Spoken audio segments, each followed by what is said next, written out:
Video like जरूर कर लीजिए और ऐसे वीडियो लगातार फ्री में पाने के लिए चैनल को तुरंत सब्सक्राइब कर लीजिए और बेल आइकन को जरूर टैप कर लीजिए ताकि आगे भी सारे वीडियो आपको मिलते रहे। यूट्यूब में फॉलो करते हैं तो प्लीज ये वाला फ्री टेलीग्राम चैनल जरूर ज्वाइन कर लीजिएगा। सारे नोटिफिकेशन सारे अपडेट यहीं पे आते हैं, ध्यान रखिए। नमस्कार दोस्तों, मैं प्रियंका एग्ज़ाम प्रिपरेशन के यूट्यूब चैनल पर आप सभी का एक बार फिर से बहुत बहुत स्वागत करती हूँ। यूपी पीसीएस 2024 प्रीलिम्स एग्ज़ाम के लिए हम लोग GS full length mock test solve कर रहे हैं। आज टेस्ट नंबर 7 है। इससे पहले 6 मॉक टेस्ट मैं सॉल्व करवा चुकी हूँ। प्लेलिस्ट में क्लासेस ऐड हैं, आप आसानी से उनको विज़िट करेंगे तो क्लासेस मिल जाएंगी और पहले उनको भी सॉल्व कर सकते हैं। आज की जो क्लास है वो ध्यानपूर्वक पूरी क्लास देखिएगा। एग्ज़ाम ओरिएंटेड टेस्ट सीरीज़ है। अभी जो आपका अपकमिंग एग्ज़ाम है प्रीलिम्स का, उसके लिए बहुत ही महत्वपूर्ण क्लासेस हैं ये, जिसको आपको करना है। 150 प्रश्नों का पूरा वीडियो है आपका। जैसे एग्ज़ाम में क्वेश्चन पूछे जाते हैं सेम वैसे ही है। क्वेश्चन देखिए, वीडियो पॉज कीजिए, अपना आंसर देखिए और फिर आप देखिए आपके कितने क्वेश्चंस करेक्ट हो रहे हैं या रॉन्ग हो रहे हैं। जो भी गलती हो रही है, क्यों हो रही है, उसको पहचानिए, उसको एनालाइज कीजिए और उससे रिलेटेड जो भी तथ्य हैं, फैक्ट्स हैं, उनको लर्न करने की कोशिश कीजिए, जिससे अगली बार आपके एग्ज़ाम में अगर ये क्वेश्चंस आते हैं तो वो रॉन्ग नहीं होने चाहिए। बिल्कुल एग्ज़ाम की जैसे रियल एग्ज़ाम होता है वैसी फीलिंग आनी चाहिए। वैसे ही आप बैठ करके पूरा टाइम दीजिए, वीडियो देखिए, 1-2 बार रिपीट कर लीजिएगा। रिवीजन के लिए इंपॉर्टेंट है क्योंकि एक बार में चीज़ें याद नहीं होती। इसके अलावा आप पेड कोर्स में इंटरेस्टेड हैं, यूपी पीसीएस प्रीलिम्स 2025 के लिए या मेंस के लिए भी प्रिपरेशन करनी, प्री प्लस मेंस के लिए नया course study for civil services का स्टार्ट हो चुका है। इसके साथ में आप प्रीलिम्स 2024 और आर एग्ज़ाम की प्रिपरेशन करना चाहते हैं तो उसके लिए भी कोर्सेज अवेलेबल हैं। इसके लिए आपको गूगल प्ले स्टोर से एससीएस का ऐप डाउनलोड करना होगा। 20% का डिस्काउंट चल रहा है। आप जो भी कोर्स परचेज करेंगे उसमें आपको ज्ञान सर कूपन कोड अप्लाई करना है। ये नंबर्स दिए गए हैं, इन पे कॉल या मैसेज करके भी जानकारी ले सकते हैं पेड ग्रुप के लिए। चलिए आज की क्लास स्टार्ट करते हैं। आज का पहला प्रश्न है, निम्नलिखित में से कौन से अभिलेख पाल राजवंश से संबंधित हैं? पहला है खालिमपुर अभिलेख, सेकंड है नालंदा अभिलेख, थर्ड है भागलपुर अभिलेख, फोर्थ है कमौली अभिलेख और फिफ्थ है बसही अभिलेख। तो बताना है पाल राजवंश से कौन कौन से संबंधित हैं। नीचे कोड दिए गए हैं, सही उत्तर का चयन करें। राइट आंसर हो जाएगा ऑप्शन ए। केवल पहला, दूसरा और तीसरा सही, मतलब खालिमपुर अभिलेख, नालंदा अभिलेख, भागलपुर अभिलेख, ये सारे पाल राजवंश से संबंधित हैं। अब बाकी का जो ये कमौली अभिलेख दिया है, कमौली अभिलेख और बसही अभिलेख, इसके साथ साथ राहन अभिलेख, ये सारे किससे हैं? ये गहड़वाल वंश से हैं, गहड़वाल गोविंद चंद से, गहड़वाल गोविंद चंद से। और जो चेदी कर्ण है इनसे बनारस शिलालेख संबंधित है। ऑप्शन यहाँ पर ए राइट होगा। सेकंड क्वेश्चन है, निम्नलिखित का मिलान करें। एक तरफ साम्राज्य हैं, दूसरी तरफ दक्षिण भारत के राजा हैं। साम्राज्य में अवमुक्त है, पालक है, कशस्थलपुर है, कांची है और दक्षिण भारत के राजाओं में नीलराज है, धनंजय है, उग्रसेन है, विष्णुगुप्त है। नीचे दिए गए कोड का यूज़ करिए और सही उत्तर का चयन कीजिए। इसका राइट आंसर होगा ऑप्शन ए। अवमुक्त के नीलराज हैं, बी का थर्ड होगा पालक उग्रसेन, कशस्थलपुर के लिए आपको धनंजय याद रखना है और कांची विष्णुगुप्त, ये पल्लव वंश के थे। ठीक है, पल्लव वंश।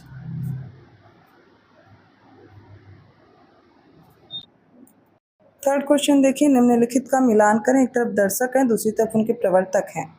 वैशेषिक दर्शन, सांख्य दर्शन, मीमांसा दर्शन और वेदांत दर्शन। इनके प्रवर्तक दिए गए महर्षि कणाद, महर्षि व्यास, महर्षि जैमिनी और महर्षि कपिल। आपस में इनको मैच करना है। इसका राइट आंसर होगा ऑप्शन डी। वैशेषिक दर्शन के प्रवर्तक हैं महर्षि कणाद, सांख्य दर्शन महर्षि कपिल और सी है मीमांसा दर्शन महर्षि व्यास और वेदांत दर्शन जैमिनी। ये बहुत इंपॉर्टेंट क्वेश्चन है, एग्जाम में आता है, इसको ज़रूर प्रिपेयर रखिएगा। फोर्थ क्वेश्चन है, निम्नलिखित का मिलान करें। एक तरफ धर्मशास्त्र है, दूसरी तरफ उनके लेखक हैं। धर्मशास्त्र में कृत्य कल्पतरु है, बी है चतुर्वर्ग चिंतामणि, सी है पार्थिपर्णय और डी है प्रताप रुद्र कल्याण। लेखक में हेमाद्रि पंडित हैं, बाणभट्ट हैं, भट्ट लक्ष्मीधर और फोर्थ है विद्याधर। इनको आपस में कोड देख करके सही से मैच करना है। राइट आंसर होगा ऑप्शन सी। ए का थर्ड हो जाएगा, कृत्य कल्पतरु के भट्ट लक्ष्मीधर हो जाएंगे। चतुर्वर्ग चिंतामणि के हेमंत पंडित हैं, माफ़ कीजिएगा हेमाद्रि पंडित हैं। पार्वती परिणय के हैं, आपको याद रखना है बाणभट्ट। और प्रताप रुद्र कल्याण के हैं विद्यानाथ। ऑप्शन क्या करेक्ट हो जाएगा? Option C. फिफ्थ क्वेश्चन है, निम्नलिखित गुर्जर प्रतिहार शासकों को कालानुक्रमिक क्रम में व्यवस्थित करें। पहला है रामभद्र, सेकंड है वत्सराज, थर्ड है देवपाल और इनके साथ फोर्थ है महीपाल। इनको क्रोनोलॉजिकल ऑर्डर में लगा करके बताना है। इसका राइट आंसर होगा ऑप्शन बी 2143। कैसे? देखिए, जो रामभद्र का समय है वो 833 टू 836 AD है। वत्सराज का 775 टू 800 AD है। देवपाल का समय है 948 टू 49 और जो महीपाल का समय है वो 914 टू 944 तक है। अब यहाँ पे इन समय के अनुसार आप मैच करेंगे तो सबसे पहले कौन हो जाएंगे? वत्सराज, फिर रामभद्र, महीपाल और देवपाल। ऑप्शन बी राइट होगा। सिक्स्थ क्वेश्चन है, सही विकल्प चुने। पहला कथन है, पानीपत का प्रथम युद्ध बाबर और इब्राहिम लोदी के मध्य 1526 ईस्वी में लड़ा गया। सेकंड है, पानीपत का द्वितीय युद्ध हेमू तथा अकबर की सेना के बीच 1556 ईस्वी में लड़ा गया। थर्ड है, पानीपत का तीसरा युद्ध अहमद साहब दाली तथा मराठों के मध्य 1761 में लड़ा गया था। ऊपर दिए गए निम्नलिखित में से कौन से कथन सही हैं ये बताना है। राइट आंसर होगा ऑप्शन सी, तीनों कथन करेक्ट हैं। सेवेंथ क्वेश्चन में फिर से सारे कथन देख करके बताने कौन से कथन सही हैं। पहला है, तुकारोई की लड़ाई 3 मार्च 1575 को अकबर और बंगाल और बिहार की सल्तनत के बीच लड़ी गई थी। सेकंड है, धर्मतपुर का युद्ध औरंगजेब और महाराजा जसवंत सिंह के बीच 15 अप्रैल 1658 को हुआ था। नीचे दिए गए कोड का उपयोग करके सही उत्तर का चयन करना है। इसका राइट आंसर होगा ऑप्शन सी, दोनों स्टेटमेंट राइट हैं। एथ क्वेश्चन है, निम्नलिखित को कालानुक्रम में व्यवस्थित करें। पहला, भारत में तंबाकू पुर्तगालियों द्वारा लाई गई। सेकंड है, औरंगजेब का दिल्ली में प्रथम राज्याभिषेक। थर्ड है, बाबर फरगना की गद्दी पर बैठा। फोर्थ है, चुनार किले पर हुमायूं का प्रथम आक्रमण। इनमें से कौन से कोड हैं जो सही दिए गए हैं? इसका राइट आंसर होगा ऑप्शन सी 3412। कैसे?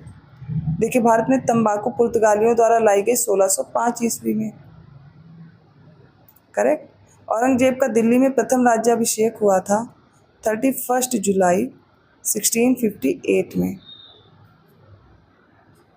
बाबर फरगना की गद्दी पर बैठा था 1495 में और चुनार किले पर हुमायूं का प्रथम आक्रमण हुआ था 1532 में। बस अरेंज कर देंगे 3412। सबसे पहले क्या होगा? बाबर फरगना की गद्दी पर बैठेगा, फिर चुनार किले पर हुमायूं का प्रथम आक्रमण होगा। उसके बाद याद रखेंगे भारत में तंबाकू पुर्तगालियों द्वारा लाई गई और बाद में औरंगजेब का दिल्ली पर प्रथम राज्याभिषेक होता है। नाइन्थ क्वेश्चन है, निम्नलिखित में से किस वंश का शासनकाल सबसे लंबा रहा है? ऑप्शन ए गुलाम वंश, ऑप्शन बी खिलजी वंश, ऑप्शन सी लोधी वंश और ऑप्शन डी तुगलक वंश। करेक्ट आंसर होगा ऑप्शन डी तुगलक वंश का। देखिए, गुलाम वंश का जो शासनकाल है वो 1206 से 1290 था। खिलजी वंश का शासनकाल था 1290 से 1320। लोधी वंश का शासनकाल था 1451 से 1526। तुगलक वंश का याद रखिएगा 1320 ईस्वी से 1414 ईस्वी। तो यही तुगलक वंश राइट आंसर होगा। अगला क्वेश्चन देखें, ये आप नोट डाउन कर लीजिए, आगे हम बढ़ते हैं। 10th क्वेश्चन है, निम्नलिखित में से कौन सा विभाग फिरोज शाह तुगलक द्वारा नहीं बनवाया गया था? नहीं देख लीजिएगा, दिया गया है, ठीक है। ऑप्शन ए दीवाने बंदगान, ऑप्शन बी दीवाने खैरात, ऑप्शन सी दीवाने इस्तिहाक और ऑप्शन डी है दीवाने कोही। राइट आंसर हो जाएगा ऑप्शन डी दीवाने कोही। ये कृषि विभाग था, मोहम्मद बिन तुगलक ने बनवाया था। बाकी दीवाने बंदगान, दीवाने खैरात, दीवाने इस्तिहाक के सारे फिरोज शाह तुगलक ने बनवाए थे, याद रखिएगा। बस दीवाने कोही बनवाया था मोहम्मद बिन तुगलक ने। 11th क्वेश्चन है, चोल प्रशासन के संदर्भ में सही विकल्प का चयन करें। पहला, सभा को पेरुंगुरी कहा जाता था। सेकंड है, सभा के सदस्यों को पेरुमक्कल कहा जाता था। थर्ड है, सभा की समिति को वरिया पेरुमक्कल कहा जाता था और फोर्थ है, ब्राह्मणों द्वारा निर्मित एक संस्था जो कि ग्राम प्रशासन हेतु जिम्मेदार होती थी, महाजन कहलाती थी। कौन से कथन है जो सही दिए गए हैं? राइट आंसर होगा ऑप्शन सी, पहला, दूसरा और चौथा सही है। तीसरा इनकरेक्ट है, क्योंकि सभा की समिति को वारियम कहा जाता था। इसके जो सदस्य होते थे समिति को, उनको बोला जाता था वरिया पेरूमक्कल, ठीक है, इसलिए ऑप्शन सी करेक्ट है। 12th क्वेश्चन है, निम्नलिखित में से कौन से विकल्प सही हैं? पहला है इलाहाबाद स्तंभ अभिलेख में समुद्रगुप्त को धर्म प्रचार बंधु कहा गया है। सेकंड है समुद्रगुप्त के समकालीन श्रीलंका के अनुराधापुर साम्राज्य के राजा मेघवर्ण थे।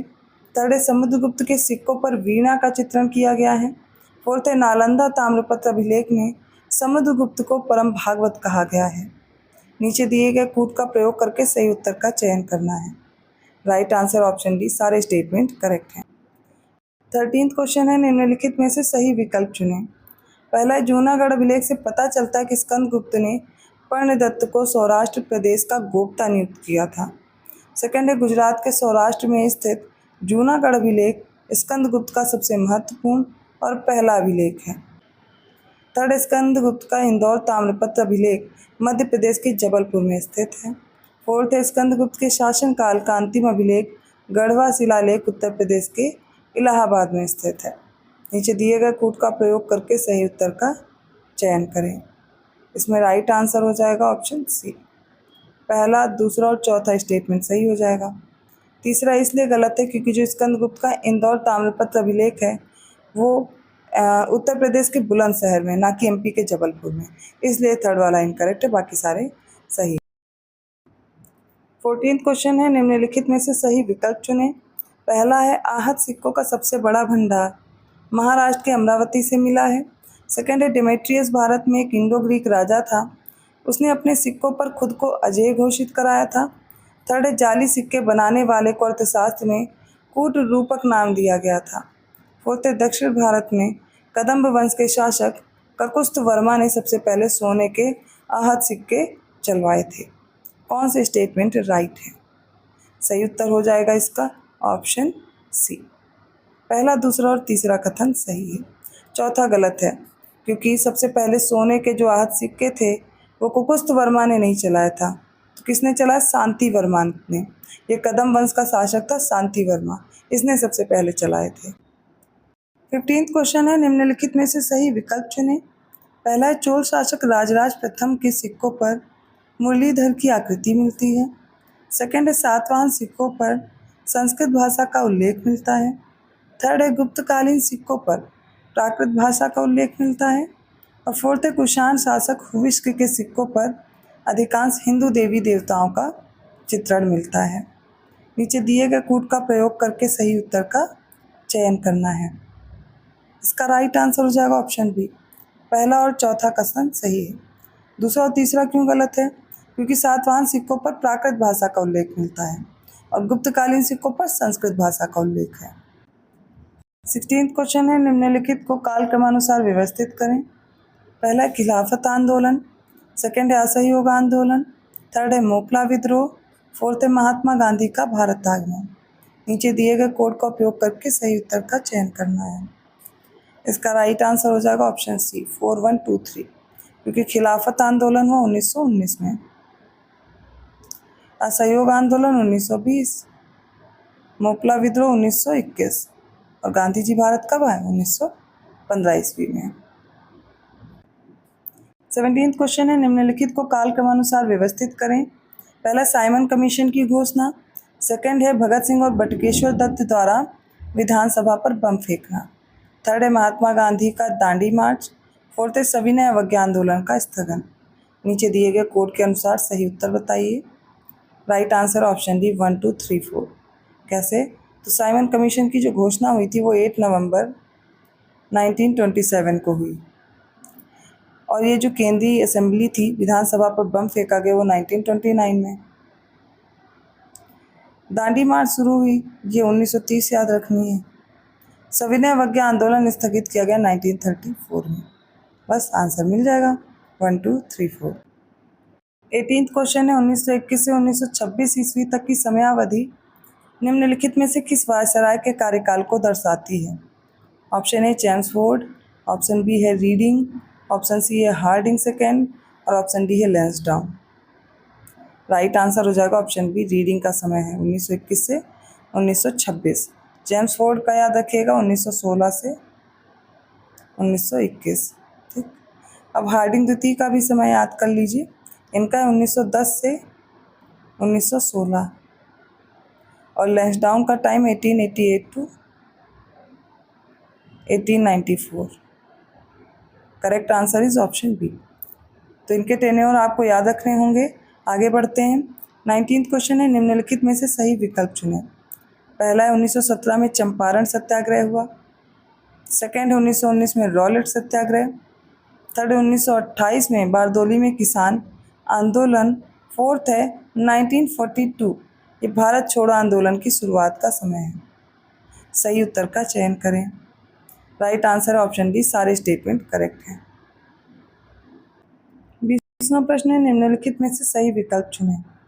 पहला, चीनी यात्री फाहियान ने पूर्व मध्य काल के संबंध में विवरण दिया था। सेकेंड है, चीनी यात्री इत्सिंग ने गुप्त काल के संबंध में विवरण दिया था। थर्ड है, चीनी यात्री वेनसांग ने पुष्यभूति काल में संबंध में विवरण दिया था। और फोर्थ है, तारानाथ ने सुंग काल के संबंध में विवरण दिया था। कौन से कथन इसमें से सही है? राइट आंसर ऑप्शन सी, तीसरा और चौथा सही है, पहला और दूसरा गलत है, क्योंकि फाहियान ने गुप्त काल के संबंध में विवरण दिए थे और इत्सिंग ने पूर्व मध्य काल के संबंध में विवरण दिए थे। दोनों चीनी यात्री थे। बाकी स्टेटमेंट करेक्ट हैं। राइट आंसर ऑप्शन सी है। 21st क्वेश्चन है, निम्नलिखित को कालानुक्रम में व्यवस्थित करें। पहला, असम बंगाल रेलवे हड़ताल। सेकेंड है, महान भारतीय प्रायद्वीपीय रेलवे हड़ताल।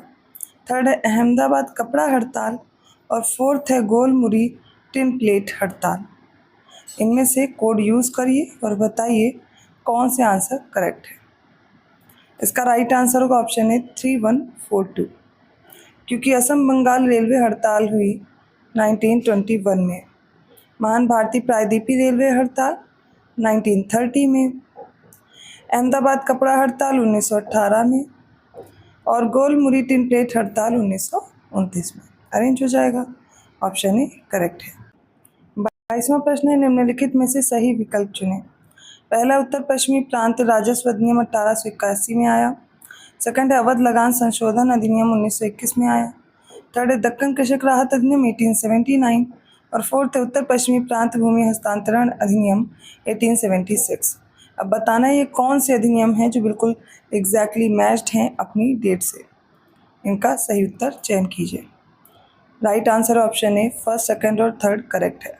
फोर्थ इनकरेक्ट है, क्योंकि उत्तर पश्चिमी प्रांत भूमि हस्तांतरण अधिनियम 1873 में आया था, ना कि 1876 में। 23rd क्वेश्चन है, वर्ष 1915 में जर्मन विदेश मंत्रालय के सहयोग से जिमरमैन योजना के तहत Berlin committee for Indian independence के निर्माण में निम्नलिखित में से कौन शामिल थे? पहला, वीरेंद्र नाथ चट्टोपाध्याय। सेकंड है, भूपेंद्र नाथ दत्त। थर्ड है, लाला हरदयाल। और बताना ऊपर दिए गए निम्नलिखित में से कौन से कथन सही है।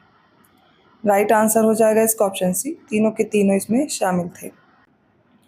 24th क्वेश्चन है, निम्नलिखित में से सही विकल्प चुनें। पहला, भारतीय राष्ट्रीय कांग्रेस का फैजपुर अधिवेशन 1936 में महाराष्ट्र राज्य में आयोजित किया गया था। सेकंड है, भारतीय राष्ट्रीय कांग्रेस का फैजपुर अधिवेशन किसी गांव में आयोजित होने वाला पहला अधिवेशन था। थर्ड है, भारतीय राष्ट्रीय कांग्रेस के फैजपुर अधिवेशन की अध्यक्षता रास बिहारी बोस ने की थी। उपयुक्त में से कौन से कथन सही हैं? राइट आंसर ऑप्शन है, केवल पहला दूसरा कथन सही है। थर्ड इनकरेक्ट है, क्योंकि फैजपुर अधिवेशन की अध्यक्षता जवाहरलाल नेहरू ने की थी, ना कि रास बिहारी बोस ने। 25th क्वेश्चन है, निम्नलिखित में से कौन पाइका विद्रोह के महत्वपूर्ण नेता थे जो 1817 में उड़ीसा राज्य में हुआ था? पहले तीरथ सिंह, दूसरे हैं बख्शी जंग बहादुर विद्याधर, थर्ड है मुकुंद देव। ऊपर दिए गए कथन में से देख करके बताना है। राइट आंसर होगा ऑप्शन डी, इसमें बख्शी जंग विद्याधर, जंग बंधु विद्याधर, मुकुंद देव और दीन बंधु संत थे। इनके नेतृत्व में पाइका विद्रोह हुआ, ना कि Tirath Singh. Option D right है। 26वां प्रश्न है, निम्नलिखित में से सही विकल्प चुनें। पहला, कैस्पियन सागर झील की सीमा 5 देशों कजाकिस्तान, तुर्कमेनिस्तान, ईरान, अजरबैजान और रूस से लगती है। सेकंड है, कैस्पियन सागर झील सतह क्षेत्र की दृष्टि से विश्व का सबसे बड़ा अंतर्देशीय जल निकाय है। थर्ड है, कैस्पियन सागर झील के समुद्री पर्यावरण की सुरक्षा के लिए कैस्पियन लिटोरल स्टेटस ने 2003 में तेहरान फ्रेमवर्क कन्वेंशन पर हस्ताक्षर किए थे। इनमें से कौन से कथन ऊपर जो दिए गए हैं सही है? राइट आंसर ऑप्शन सी, तीनों करेक्ट हैं। 27 क्वेश्चन है, निम्नलिखित में से कौन सी नदियाँ डेल्टा नहीं बनाती? Option A Godavari, option B है कृष्णा, ऑप्शन सी है नर्मदा और ऑप्शन डी है कावेरी। इसका राइट आंसर हो जाएगा ऑप्शन सी नर्मदा नदी। ये एस्चुरी बनाती है, ये डेल्टा नहीं बनाती। गोदावरी, कृष्णा, कावेरी पूर्व की तरफ जितनी भी नदियाँ प्रवाहित होती हैं सबकी सब डेल्टा बनाती हैं। ठीक है, इसमें महानदी, गोदावरी, कृष्णा, कावेरी ये सारी आ जाएंगी। 28 क्वेश्चन है, निम्नलिखित में से सही विकल्प चुनें। पहला स्टेटमेंट है काला सागर अटलांटिक सागर अटलांटिक महासागर का एक सीमांत सागर है। सेकंड है काला सागर पूर्वी यूरोप और पश्चिमी एशिया के बीच स्थित है। थर्ड है काला सागर की सीमा 6 देशों से लगती है। फोर्थ है काला सागर अपनी सीमा दक्षिण में रूस से साझा करता है। नीचे दिए गए कूट का उपयोग करके सही उत्तर का चयन करना है। इसका राइट आंसर है ऑप्शन बी। पहला, दूसरा और तीसरा कथन सही है। ये जो चौथा स्टेटमेंट है ये इनकरेक्ट है, क्योंकि दक्षिण में काला सागर अपनी सीमा तुर्की से साझा करता है, ना कि रूस से। और जो पश्चिम में है रोमानिया, बुल्गारिया, इससे इसकी सीमा लगी है। पूर्व में यूक्रेन और रूस से, जॉर्जिया से लगती है। तो यहाँ पर अगर पूर्व दिया होता तो सही था, या फिर यहाँ पर तुर्की दिया होता तो सही जाता। याद रखिएगा, काला सागर की सीमा पश्चिम में रोमानिया, बुल्गारिया, उत्तर और पूर्व में यूक्रेन और रूस से। इसके बाद काला सागर की सीमा दक्षिण में तुर्की से लगती है। 29 क्वेश्चन है, निम्नलिखित में से सही विकल्प चुनें। पहला, भारत के पूर्वी घाट और पश्चिमी घाट तमिलनाडु राज्य में नीलगिरी पहाड़ियों पर मिलते हैं। सेकंड है हिंडन नदी एमपी में शाकंभरी देवी पर्वत श्रृंखला से निकलती है। थर्ड है अक्सर खबरों में सुनने को मिलने वाली 9 लाइन का संबंध दक्षिण चीन सागर विवाद से है। इनमें से कौन से स्टेटमेंट करेक्ट हैं? इसका राइट आंसर होगा ऑप्शन बी। पहला और तीसरा करेक्ट है, दूसरा इनकरेक्ट है, क्योंकि हिंडन नदी यूपी की है ना कि एमपी की है। तो ये उत्तर प्रदेश में शाकंभरी देवी पर्वत श्रृंखला से निकलती है। तीसरा प्रश्न है, निम्नलिखित में से सही विकल्प चुनें। पहला, अरब सागर में गिरने वाली सबसे बड़ी नदी सिंधु नदी है। सेकंड है जोजिला दर्रा केंद्र शासित प्रदेश लद्दाख के कारगिल जिले में स्थित है। थर्ड है डोकलाम विवाद में शामिल देश भारत, चीन और म्यांमार है। ऊपर दिए गए निम्नलिखित में से कौन से कथन सही है? राइट है पहला और दूसरा सही है, तीसरा गलत है, क्योंकि जो डोकलाम विवाद है ये भारत, चीन और भूटान के बीच है, ना कि म्यांमार के बीच। 31 क्वेश्चन है, निम्नलिखित में से सही विकल्प का चयन करें। पहला कथन है वेस्ट बैंक मध्य पूर्व में स्थित एक स्थल रुद्ध देश है। सेकंड है वेस्ट बैंक की सीमा पश्चिम और उत्तर में इजराइल से लगती है। वेस्ट बैंक की सीमा पूर्व में इजराइल से लगती है। फोर्थ है वेस्ट बैंक दक्षिण पश्चिम में मृत सागर के साथ एक छोटी सीमा साझा करता है। कौन से कथन इनमें से सही है? राइट आंसर होगा ऑप्शन बी। पहला, दूसरा और चौथा कथन सही है, तीसरा गलत है, क्योंकि वेस्ट बैंक की सीमा पूर्व में जो दिया गया है ये पूर्व में लगती है जॉर्डन से, ना कि इजराइल से। तो ये एक स्थल रुद्ध देश है। इसकी पश्चिम और उत्तर में सीमा इजराइल से लगती, पूर्व में जॉर्डन से, दक्षिण पश्चिम में मृत सागर के साथ एक छोटी सीमा साझा करता है। इसके अलावा उत्तर में इजराइल और दक्षिण में मिस्र से भी इसकी सीमा लगती है। 32वां प्रश्न है, निम्नलिखित में से सही विकल्प का चयन करें। पहला कथन है पगौती फुलहर ताल उत्तर प्रदेश राज्य के पीलीभीत जिले में स्थित है। सेकंड है मध्य प्रदेश राज्य में स्थित भोपाल नामक शहर दिल्ली के निकटतम देशांतर पर स्थित है। थर्ड है थमीरा बरानी नदी तमिलनाडु राज्य की एकमात्र 12मासी नदी है। निम्नलिखित में से कौन से कथन सही है? Right answer option B. पहला और तीसरा कथन सही है, दूसरा गलत है, क्योंकि कर्नाटक राज्य में स्थित बेंगलुरु जो शहर है ये दिल्ली के निकटतम देशांतर पर स्थित है, ना कि एमपी का भोपाल होगा। 33वां प्रश्न है, निम्नलिखित में से सही विकल्प चुनें। पहला, संघाई सहयोग संगठन की स्थापना 15 जून 2001 को हुई थी। सेकंड है संघाई सहयोग संगठन का मुख्यालय बीजिंग, चीन में है। थर्ड है संघाई सहयोग संगठन को 2005 में संयुक्त राष्ट्र महासभा में पर्यवेक्षक का दर्जा मिला था। और फोर्थ है 2016 में कजाकिस्तान में आयोजित अस्ताना शिखर सम्मेलन में भारत को संघाई सहयोग संगठन के पूर्ण सदस्य का दर्जा दिया गया था। फिफ्थ है 2021 में भारत की मेजबानी में आयोजित 23वें शिखर सम्मेलन में 9वें सदस्य के रूप में ईरान को संघाई सहयोग संगठन के पूर्ण सदस्य का दर्जा दिया गया था। इनमें से कौन से स्टेटमेंट करेक्ट है बताना है। Right answer option A. पहला, दूसरा और तीसरा कथन सही है, चौथा और पांचवा गलत है। अब ऐसा क्यों है? तो ये जो इसका आयोजन है वो अस्ताना शिखर सम्मेलन में होता 2017 में, ना कि 2016 में, ये करेक्ट कीजिए। इसके बाद 2023 में भारत ने मेज़बानी की थी, ना कि 2021 में। इसके सदस्य राज्यों की बात की जाए तो वो भी आपको याद रखने होंगे। इसके भारत, ताजिकिस्तान, रूस, उज्बेकिस्तान, चीन, किर्गिस्तान, कजाकिस्तान और पाकिस्तान सदस्य हैं। 34 क्वेश्चन है, निम्नलिखित में से सही विकल्प चुनें। पहला है, कैमूर पर्वत श्रृंखला को विंध्य पर्वत श्रृंखला के पूर्वी भाग के रूप में जाना जाता है। सेकंड है, कैमूर पर्वत श्रृंखला यमुना नदी और सोन नदी के बीच जल विभाजक का काम करती है। थर्ड है, कैमूर पर्वत श्रृंखला एमपी और यूपी और बिहार इन राज्यों के क्षेत्रों में फैली हुई है। ऊपर दिए गए निम्नलिखित में से कौन से कथन सही है? राइट आंसर ऑप्शन सी, तीनों स्टेटमेंट करेक्ट है।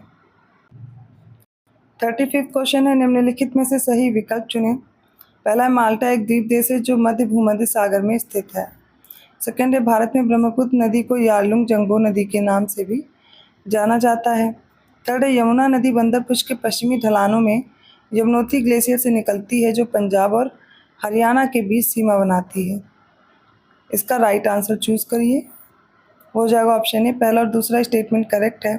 थर्ड इनकरेक्ट है क्योंकि ये दिल्ली और हरियाणा की सीमा बनाती है, ना कि पंजाब और हरियाणा के बीच। 36 क्वेश्चन है, निम्नलिखित में से कौन सा देश 1975 में स्थापित ग्रुप ऑफ 7 अर्थात G7 का सदस्य नहीं है? Option A France, option B है इटली, ऑप्शन सी है रूस और ऑप्शन डी है जापान। इसका राइट आंसर होगा ऑप्शन सी, रूस नहीं है। 7 सदस्य हैं इसके, Canada, France, Germany, Italy, Japan, United Kingdom, संयुक्त राज्य अमेरिका और साथ में यूरोपीय संघ भी है। इनको याद रखना है। और इसकी स्थापना हुई थी, मूल रूप से G8 है 1975 में। 37 क्वेश्चन है, निम्नलिखित में से सही विकल्प चुनें। एक तरफ लोकेशन है, दूसरी तरफ उनके पास है। पहला, जम्मू और कश्मीर में अघिल दर्रा है। सेकंड है, हिमाचल प्रदेश में शिवकिला दर्रा है। थर्ड है, उत्तराखंड में मुलिंगला दर्रा है। फोर्थ है, सिक्किम में बूमला दर्रा है। नीचे दिए गए कोड का उपयोग करके सही उत्तर का चयन करना है। इसका राइट आंसर होगा ऑप्शन बी, पहला, दूसरा और तीसरा पेयर तो बिल्कुल सही है। चौथा इनकरेक्ट है क्योंकि बुमला, बोमडिला, दिफर दर्रा ये सारे के सारे अरुणाचल प्रदेश में हैं, ना कि सिक्किम में। तो सिक्किम में कौन सा है? नाथुला पास है, लाडुओ दर्रा है, इसी को बोलते हैं नाकुला दर्रा, ये सिक्किम में स्थित है। 38 क्वेश्चन है, निम्नलिखित में से सही विकल्प चुनें। पहला कथन है, पटकाई पर्वत श्रृंखला भारत की म्यांमार के साथ उत्तर पूर्वी सीमा पर स्थित है। सेकंड है, पटकाई पहाड़ियाँ भारत के उत्तर पूर्वी क्षेत्र में पूर्वांचल पहाड़ियों का हिस्सा हैं। थर्ड है, पटकाई हिल्स को पहले लुशाई हिल्स के नाम से जाना जाता था। कौन से स्टेटमेंट करेक्ट हैं? इसका राइट आंसर हो जाएगा ऑप्शन ए, पहला और दूसरा कथन सही है, तीसरा गलत है। ये जो पटकाई पर्वत श्रृंखला है ये पूर्वोत्तर राज्यों असम, मणिपुर, मेघालय, मिजोरम, नागालैंड क्षेत्रों में फैली हुई है। मिजोरम राज्य के दक्षिण पूर्वी क्षेत्र में स्थित है मिजो हिल्स। इनको पहले लुशाई हिल्स के नाम से जानते थे, इसलिए थर्ड स्टेटमेंट इनकरेक्ट है। 39 क्वेश्चन है, निम्नलिखित में से सही विकल्प चुनें। पहला है, भूमध्य रेखा इंडोनेशिया में स्थित एक प्रमुख द्वीप जावा से होकर नहीं गुजरती है। सेकंड है, फॉर्मोसा जल डमरू मध्य दक्षिण चीन सागर और पूर्वी चीन सागर को जोड़ता है। कोड देखिए और सही उत्तर दीजिए। राइट आंसर ऑप्शन सी, दोनों करेक्ट है। 40वां क्वेश्चन है, फिर से सही विकल्प चुनना है। पहला देखिए, केरल की सबसे बड़ी जल विद्युत परियोजना को इडुक्की जल विद्युत परियोजना के नाम से जाना जाता है, जो इडुक्की जिले में स्थित है। सेकंड है, इडुक्की जल विद्युत परियोजना केरल राज्य में पेरियार नदी बेसिन पर है। थर्ड है, इडुक्की बांध भारत का पहला आर्क बांध है। कौन से स्टेटमेंट करेक्ट है? राइट आंसर इज सी, तीनों स्टेटमेंट करेक्ट हैं।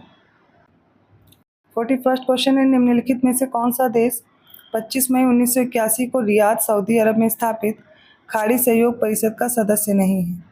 Option A Bahrain, option B है कुवैत, ऑप्शन सी है ओमान और ऑप्शन डी इनमें से कोई नहीं। राइट आंसर ऑप्शन डी, इनमें से कोई नहीं, अर्थात इसमें से ये सारे सदस्य हैं। Bahrain, Kuwait, Oman, Qatar, Saudi Arab, संयुक्त अरब अमीरात, ये सारे इसमें शामिल हैं। 42वां क्वेश्चन है, भारत सरकार ने म्यांमार में तमु कलेवा कलेमियों के बीच 160 किलोमीटर लगभग लंबी भारत म्यांमार मैत्री सड़क का निर्माण किया है। निम्नलिखित में से किस उत्तर पूर्व राज्य में मोरेह से इसे जोड़ती है? ऑप्शन ए है मणिपुर, ऑप्शन बी है मिजोरम, ऑप्शन सी है मणिपुर और ऑप्शन डी है अरुणाचल प्रदेश। यहाँ पर इसका राइट आंसर हो जाएगा ये ऑप्शन सी। मणिपुर ए भी दिया है और सी भी दिया है, आप दोनों देख सकते हैं। तो यहाँ पर Manipur is the right answer. और ये 160 किलोमीटर लगभग लंबी है, जो म्यांमार को मणिपुर से और मणिपुर में मोरेह से जोड़ती है। 43rd क्वेश्चन है, निम्नलिखित में से सही विकल्प चुनें। पहला है सियाचिन ग्लेशियर पर विवाद भारत और पाकिस्तान के बीच है। सेकंड है मुल्ला पेरियार बांध विवाद भारतीय राज्यों तमिलनाडु, कर्नाटक और केरल के बीच बांध के स्वामित्व, सुरक्षा और प्रबंधन को लेकर लंबे समय से चला आ रहा विवाद है। कौन से कथन करेक्ट है? इसका राइट आंसर होगा ऑप्शन ए, केवल पहला कथन सही है, दूसरा गलत है। क्योंकि जो मुल्ला पेरियार बांध है, इसका विवाद केवल तमिलनाडु और केरल के बीच है। और जो ये मुल्ला पेरियार बांध है एक राजगीर गुरुत्वीय बांध है, जो कि केरल राज्य में पेरियार नदी पर स्थित है। और इसका विवाद इसीलिए केरल और तमिलनाडु के बीच है, ना कि कर्नाटक के बीच है। 44th क्वेश्चन है, गलत विकल्प का चयन करना है इस बार। पहला, अम्बोली जो विश्व में पारिस्थितिकी हॉट स्पॉट में से एक है, मेघालय राज्य में स्थित है। सेकंड है मणिपुर में लोकटक झील के पानी पर तैरता हुआ केबुल लामजाओ राष्ट्रीय उद्यान विश्व का एकमात्र तैरता हुआ वन्यजीव अभ्यारण्य है। नीचे दिए गए कोड का उपयोग करके सही उत्तर चुनिए। राइट आंसर ऑप्शन ए, केवल पहला कथन गलत है, दूसरा मतलब सही है। तो ये सही हो जाएगा, ये इनकरेक्ट होने की वजह से राइट आंसर है। अम्बोली जो विश्व में पारिस्थितिक हॉट स्पॉट में से एक है, ये मेघालय में नहीं है, महाराष्ट्र में है। तो महाराष्ट्र राज्य के अंतर्गत प्रायद्वीपीय भारत के पश्चिमी घाट में 690 मीटर की ऊंचाई पर स्थित है। 45th क्वेश्चन है, निम्नलिखित में से सही विकल्प चुनें। पहला है बकखाली बीच पश्चिम बंगाल राज्य में एक डेल्टा द्वीप पर स्थित है। सेकंड है अफगानिस्तान में स्थित पोटवार पठार सिंधु नदी और गंगा नदी के बीच जल विभाजक है। थर्ड है भारत का कोंकण तट कृष्णा डेल्टा और केप केमोरिन के बीच स्थित है। कौन से कथन सही है, इसका चयन करें। इसका राइट आंसर हो जाएगा ऑप्शन ए, केवल पहला कथन सही है। पाकिस्तान में स्थित है पोटवार पठार, इसलिए ये भी गलत हो जाएगा। थर्ड इनकरेक्ट है, क्योंकि ये कोंकण तट नहीं है, कोरोमंडल तट है, जो कृष्णा डेल्टा और केप केमोरिन के बीच है। कौन सा? कोरोमंडल तट। ठीक है, याद रखिएगा। हेनरी द्वीप पश्चिम बंगाल के दक्षिण 24 परगना में स्थित है, बकखाली समुद्र तट के पास। और ये बकखाली बीच पश्चिम बंगाल राज्य में एक डेल्टा द्वीप पर स्थित है। तो पहला स्टेटमेंट करेक्ट है, दोनों इनकरेक्ट हैं। 46th क्वेश्चन है, निम्नलिखित में से सही विकल्प चुनें। पार्ट्स दिए गए हैं इंडियन कॉन्स्टिट्यूशन के और उनके विषय। पहला, भारतीय संविधान का भाग 1, इसमें संघ और उसका राज्य क्षेत्र दिया गया है। सेकेंड है भारतीय संविधान का भाग 2, इसमें मौलिक अधिकार है। थर्ड है भारतीय संविधान का भाग 3, इसमें राज्य के नीति निर्देशक सिद्धांत हैं। फोर्थ है भारतीय संविधान का भाग 4, इसमें मौलिक कर्तव्य है। कौन से कूट हैं जो सही हैं, उपयोग कीजिए। राइट आंसर ऑप्शन है, केवल पहला सही है। भाग 1 में संघ और उसका क्षेत्र है, भाग 2 में नागरिकता है, भाग 3 में मौलिक अधिकार हैं, भाग 4 में राज्य के नीति निर्देशक सिद्धांत हैं और भाग 4A में मौलिक कर्तव्य हैं। 47 क्वेश्चन है, निम्नलिखित में से सही विकल्प चुनें। पहला है 9वीं अनुसूची, इसमें 1951 का पहला संशोधन अधिनियम आया। दूसरा 10वीं अनुसूची 1985 का 52वां संशोधन अधिनियम था। थर्ड है 11वीं अनुसूची 1991 का 73वां संशोधन अधिनियम। और फोर्थ है 12वीं अनुसूची 1992 का 74th कॉन्स्टिट्यूशनल अमेंडमेंट हुआ। नीचे दिए गए कोड का उपयोग करके बताना है कौन सा उत्तर सही है। राइट आंसर ऑप्शन सी, पहला, दूसरा और चौथा सही है। तीसरा गलत है, क्योंकि 11वीं अनुसूची में 73वां संशोधन अधिनियम आया था, वो भी 1992 में, ना कि 1991 में। 48th क्वेश्चन है, उन लोगों के संबंध में सही विकल्प चुनें जो राष्ट्रपति के चुनाव में भाग नहीं लेते हैं। पहला, संसद के दोनों सदनों के मनोनीत सदस्य। सेकंड है राज्य विधानसभाओं के मनोनीत सदस्य। थर्ड है राज्य विधान परिषदों के मनोनीत सदस्य। फोर्थ है दिल्ली और पुदुचेरी की विधानसभाओं के निर्वाचित सदस्य। इनमें से कौन सा उत्तर सही है? इसका राइट आंसर ऑप्शन सी, पहला, दूसरा और तीसरा। संसद के दोनों सदनों के मनोनीत सदस्य भाग नहीं लेंगे, राज्य विधानसभाओं के मनोनीत सदस्य भाग नहीं लेंगे, राज्य विधान परिषद के चाहे मनोनीत हों और चाहे निर्वाचित हों, दोनों भाग नहीं लेंगे। दिल्ली और पुदुचेरी विधानसभा के मनोनीत सदस्य नहीं लेते हैं भाग, निर्वाचित सदस्य लेते हैं।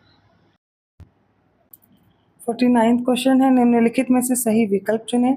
पहला राष्ट्रीय प्रतीक जो वाराणसी जिले के सारनाथ में अशोक स्तंभ से लिया गया है, इसको 26 जनवरी 1950 को भारत सरकार द्वारा अपनाया गया था। सेकंड है सरदार स्वर्ण सिंह समिति की सिफारिश के आधार पर 42वें संविधान संशोधन 1976 द्वारा मौलिक कर्तव्य जोड़े गए हैं। थर्ड है भारतीय संविधान के अनुच्छेद 58 के अनुसार संघ की कार्यपालिका शक्ति राष्ट्रपति में निहित है। इनमें से कौन सा या कौन से कथन सही है? राइट आंसर है ऑप्शन ए। केवल पहला दूसरा सही है, तीसरा गलत है, क्योंकि यहाँ पर आर्टिकल 53 होगा, ना कि 58। अगला प्रश्न है निम्नलिखित में से सही विकल्प चुनें। पहला है BN राव को संविधान सभा के संवैधानिक सलाहकार के रूप में नियुक्त किया गया था। सेकेंड है संविधान सभा की पहली बैठक 9 दिसंबर 1946 को हुई थी। थर्ड है लोक लेखा समिति का मुख्य कार्य नियंत्रक और महालेखा परीक्षक की ऑडिट रिपोर्ट का जांच करना और रिपोर्ट संसद को प्रस्तुत करना है। नीचे दिए गए कोड का उपयोग करें, सही उत्तर का चयन करें। राइट आंसर ऑप्शन डी, तीनों स्टेटमेंट राइट है। 51st क्वेश्चन है निम्नलिखित में से सही विकल्प चुनें। पहला है 1 जनवरी 2015 को नीति आयोग की स्थापना योजना आयोग के उत्तराधिकारी के रूप में की गई थी। सेकंड है नीति आयोग एक वैधानिक निकाय है। थर्ड है नीति आयोग का अध्यक्ष भारत का प्रधानमंत्री होता है। फोर्थ है नीति आयोग के उपाध्यक्ष की नियुक्ति प्रधानमंत्री द्वारा की जाती है और उसका पद कैबिनेट मंत्री के बराबर होता है। इसका राइट आंसर हो जाएगा ऑप्शन बी। पहला, तीसरा और चौथा कथन सही है, दूसरा गलत है, क्योंकि नीति आयोग ना तो संवैधानिक निकाय है और ना ही यह वैधानिक निकाय है, इसलिए ऑप्शन बी करेक्ट है। 52nd क्वेश्चन है राज्य के महाधिवक्ता के संदर्भ में सही विकल्प का चयन करें। पहला कथन है भारतीय संविधान के अनुच्छेद 165 के अंतर्गत राज्य के महाधिवक्ता का प्रावधान किया गया है। सेकंड है वह राज्य के सर्वोच्च कानूनी अधिकारी हैं। थर्ड है उसकी नियुक्ति राज्यपाल द्वारा की जाती है। और फोर्थ है उसका कार्यकाल संविधान द्वारा निर्धारित 62 वर्ष से 5 वर्ष की आयु जो पहले हो तब तक होता है। कौन से कथन राइट हैं? सही हो जाएगा ऑप्शन सी। पहला, दूसरा और तीसरा कथन सही, चौथा गलत है, क्योंकि इनके कार्यकाल का उल्लेख हमारे संविधान में नहीं किया गया है, निर्धारित नहीं है। जबकि जो इनके वेतन और भत्ते वो भी निर्धारित हमारे संविधान में नहीं किए गए हैं। ये इनका जो वेतन और भत्ता है वो राज्यपाल द्वारा तय किए जाते हैं। ऑप्शन सी करेक्ट होगा। 53rd क्वेश्चन है निम्नलिखित में से सही विकल्प चुनें। पहला, लाल बहादुर शास्त्री पुरस्कार प्रशासन और प्रबंधन के क्षेत्र में दिया जाता है। सेकंड है सरदार वल्लभ भाई पटेल को भारतीय प्रशासनिक सेवा का जनक कहा जाता है। थर्ड है वायसराय लॉर्ड कॉर्नवालिस को भारत में सिविल सेवा का जनक माना जाता है। कौन से कथन सही है? राइट हो जाएगा डी, फर्स्ट, सेकंड और थर्ड करेक्ट है। 54th क्वेश्चन है निम्नलिखित में से गलत विकल्प चुनें। सारे विकल्प देखिए। पहला, भारतीय संविधान के भाग 5 में नियंत्रक और महालेखा परीक्षक के संबंध में आर्टिकल 148 से 151 तक प्रावधान किए गए हैं। बी है भारतीय संविधान के अनुच्छेद 148 के अनुसार भारत का एक नियंत्रक और महालेखा परीक्षक होगा जिसकी नियुक्ति राष्ट्रपति द्वारा की जाएगी। सी है भारत का नियंत्रक और महालेखा परीक्षक एक गैर संवैधानिक संस्था है। और डी, भारत का नियंत्रक और महालेखा परीक्षक भारत की सर्वोच्च लेखा परीक्षा संस्था है। कौन सा गलत है? वो विकल्प हो जाएगा ऑप्शन सी।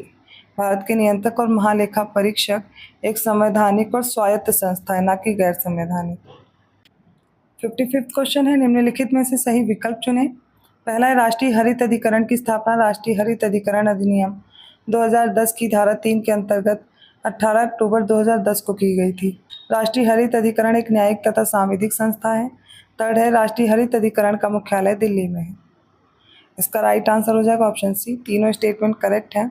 ये जो NGT है इसके अन्य 4 क्षेत्रीय कार्यालय भी हैं, भोपाल, पुणे, कोलकाता और चेन्नई में स्थित हैं। Option C right. 56th question है निम्नलिखित में से सही विकल्प चुनें। पहला, राज्य सूचना आयोग एक बहुसदस्यीय निकाय है। सेकंड है राज्य सूचना आयोग में एक मुख्य सूचना आयुक्त और अन्य सूचना आयुक्त होते हैं जिनकी संख्या 9 से अधिक नहीं होनी चाहिए। थर्ड है राज्य सूचना आयोग के मुख्य सूचना आयुक्त और अन्य सभी सूचना आयुक्तों की नियुक्ति मुख्यमंत्री की अध्यक्षता वाली एक चयन समिति की सिफारिश पर राज्यपाल द्वारा की जाती है। इसका राइट आंसर क्या होगा? वो हो जाएगा ऑप्शन बी। पहला और तीसरा कथन सही है, दूसरा गलत है, क्योंकि इनकी संख्या 10 से अधिक नहीं होनी चाहिए, ना कि 9 से अधिक। 57th क्वेश्चन है निम्नलिखित में से सही विकल्प चुनें। पहला, वर्ष 2018 में पारित 102वें संविधान संशोधन अधिनियम द्वारा संविधान में एक नया अनुच्छेद 338 खा जोड़कर पिछड़ा वर्ग आयोग को संवैधानिक दर्जा दिया गया था। सेकेंड है सबसे पहले 1935 के भारत सरकार अधिनियम के अंतर्गत संयुक्त लोक सेवा आयोग के गठन का प्रावधान किया गया था। थर्ड है संयुक्त लोक सेवा आयोग का गठन संबंधित राज्यों के अनुरोध पर राष्ट्रपति द्वारा 2 या 2 से अधिक राज्यों के लिए किया जा सकता है। नीचे दिए गए कूट का उपयोग करके सही उत्तर का चयन करें। राइट आंसर ऑप्शन है पहला और दूसरा सही है, तीसरा गलत है क्योंकि ये संसद द्वारा 2 या 2 से अधिक राज्यों के लिए किया जा सकता है, ना कि राष्ट्रपति द्वारा। 58 क्वेश्चन है, निम्नलिखित में से सही विकल्प चुनें। पहला है वर्ष 1978 में केंद्र सरकार के एक प्रस्ताव द्वारा अनुसूचित जाति और अनुसूचित जनजाति आयोग की स्थापना की गई थी। सेकंड है अनुसूचित जाति और अनुसूचित जनजाति आयोग एक वैधानिक बहुसदस्यीय निकाय है। थर्ड है राष्ट्रीय अनुसूचित जाति और अनुसूचित जनजाति आयोग को 89 संवैधानिक संशोधन अधिनियम 2003 द्वारा विभाजित किया गया था। कौन से कथन सही हैं? राइट आंसर होगा ऑप्शन सी, पहला और दूसरा सही है। पहला और तीसरा सही है, दूसरा गलत है क्योंकि यह एक गैर वैधानिक बहुसदस्यीय निकाय है। 59 क्वेश्चन है, निम्नलिखित में से कौन राष्ट्रीय विकास परिषद के सदस्य हैं? पहला प्रधानमंत्री, सेकंड है सभी केंद्रीय कैबिनेट मंत्री, थर्ड है सभी राज्यों के मुख्यमंत्री, फोर्थ है नीति आयोग के सदस्य। राइट आंसर होगा ऑप्शन डी, चारों के चारों। 60वां प्रश्न है, निम्नलिखित में से सही विकल्प चुनें। पहला है लेखा परीक्षा बोर्ड की स्थापना 1968 में की गई थी। सेकंड है लेखा परीक्षा बोर्ड के अध्यक्ष और सदस्यों की नियुक्ति भारत के राष्ट्रपति द्वारा की जाती है।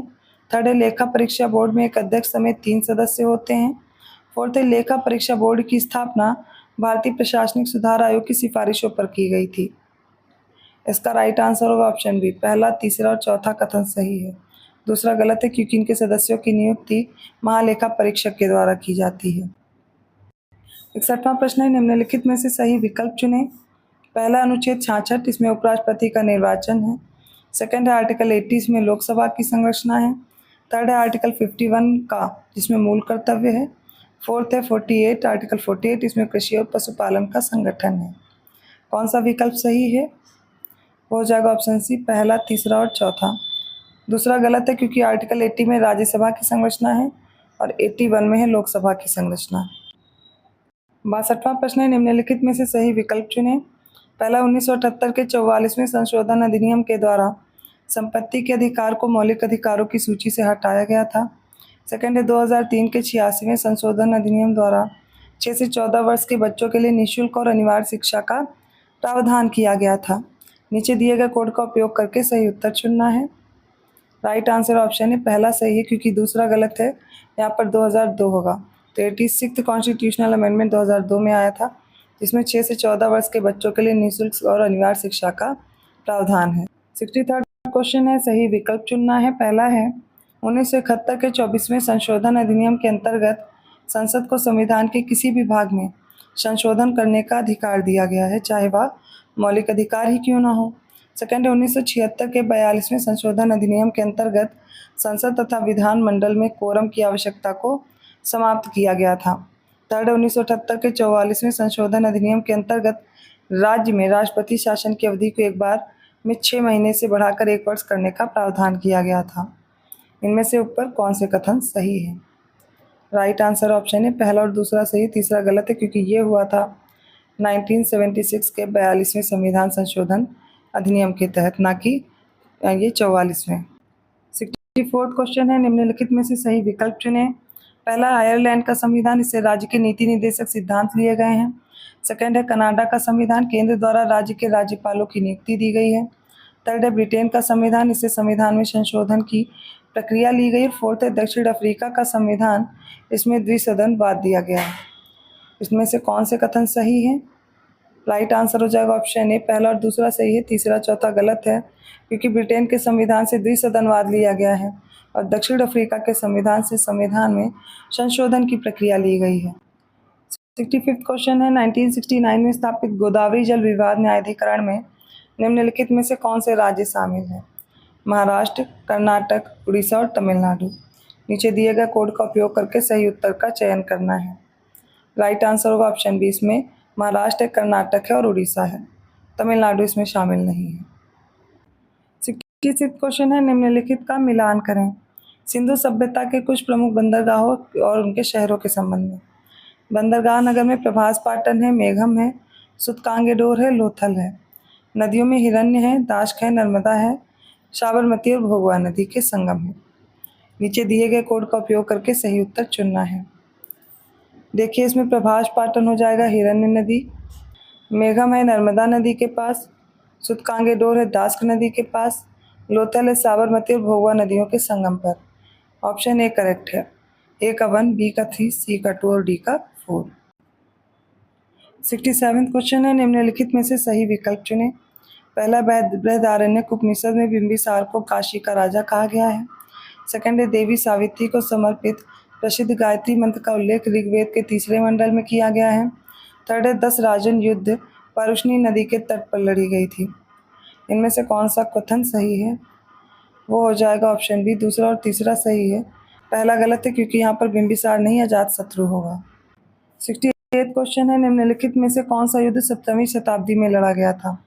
ऑप्शन ए सरहिंद का युद्ध, ऑप्शन बी है चौसा का, ऑप्शन सी है कन्नौज का और ऑप्शन डी सामूगढ़ का। राइट आंसर हो जाएगा ऑप्शन डी, सामूगढ़ का युद्ध था जो कि 1658 में लड़ा गया। इसके अलावा सरहिंद का युद्ध हुआ 1555 में, चौसा का युद्ध हुआ 1539 में, कन्नौज का युद्ध हुआ 1540 में। 69 क्वेश्चन है, फिर से सही विकल्प चुनना है। पहला, किसानों की एक प्रथा मिरासी तमिलनाडु राज्य में प्रमुखता से प्रचलित थी। सेकंड है, उड़ीसा राज्य में किसानों की एक प्रथा 12 बलूते प्रचलित थी। थर्ड है, कर्नाटक राज्य में किसानों की एक प्रथा अदादे प्रचलित थी। कौन से कथन सही हैं? राइट आंसर होगा ऑप्शन सी, पहला और तीसरा।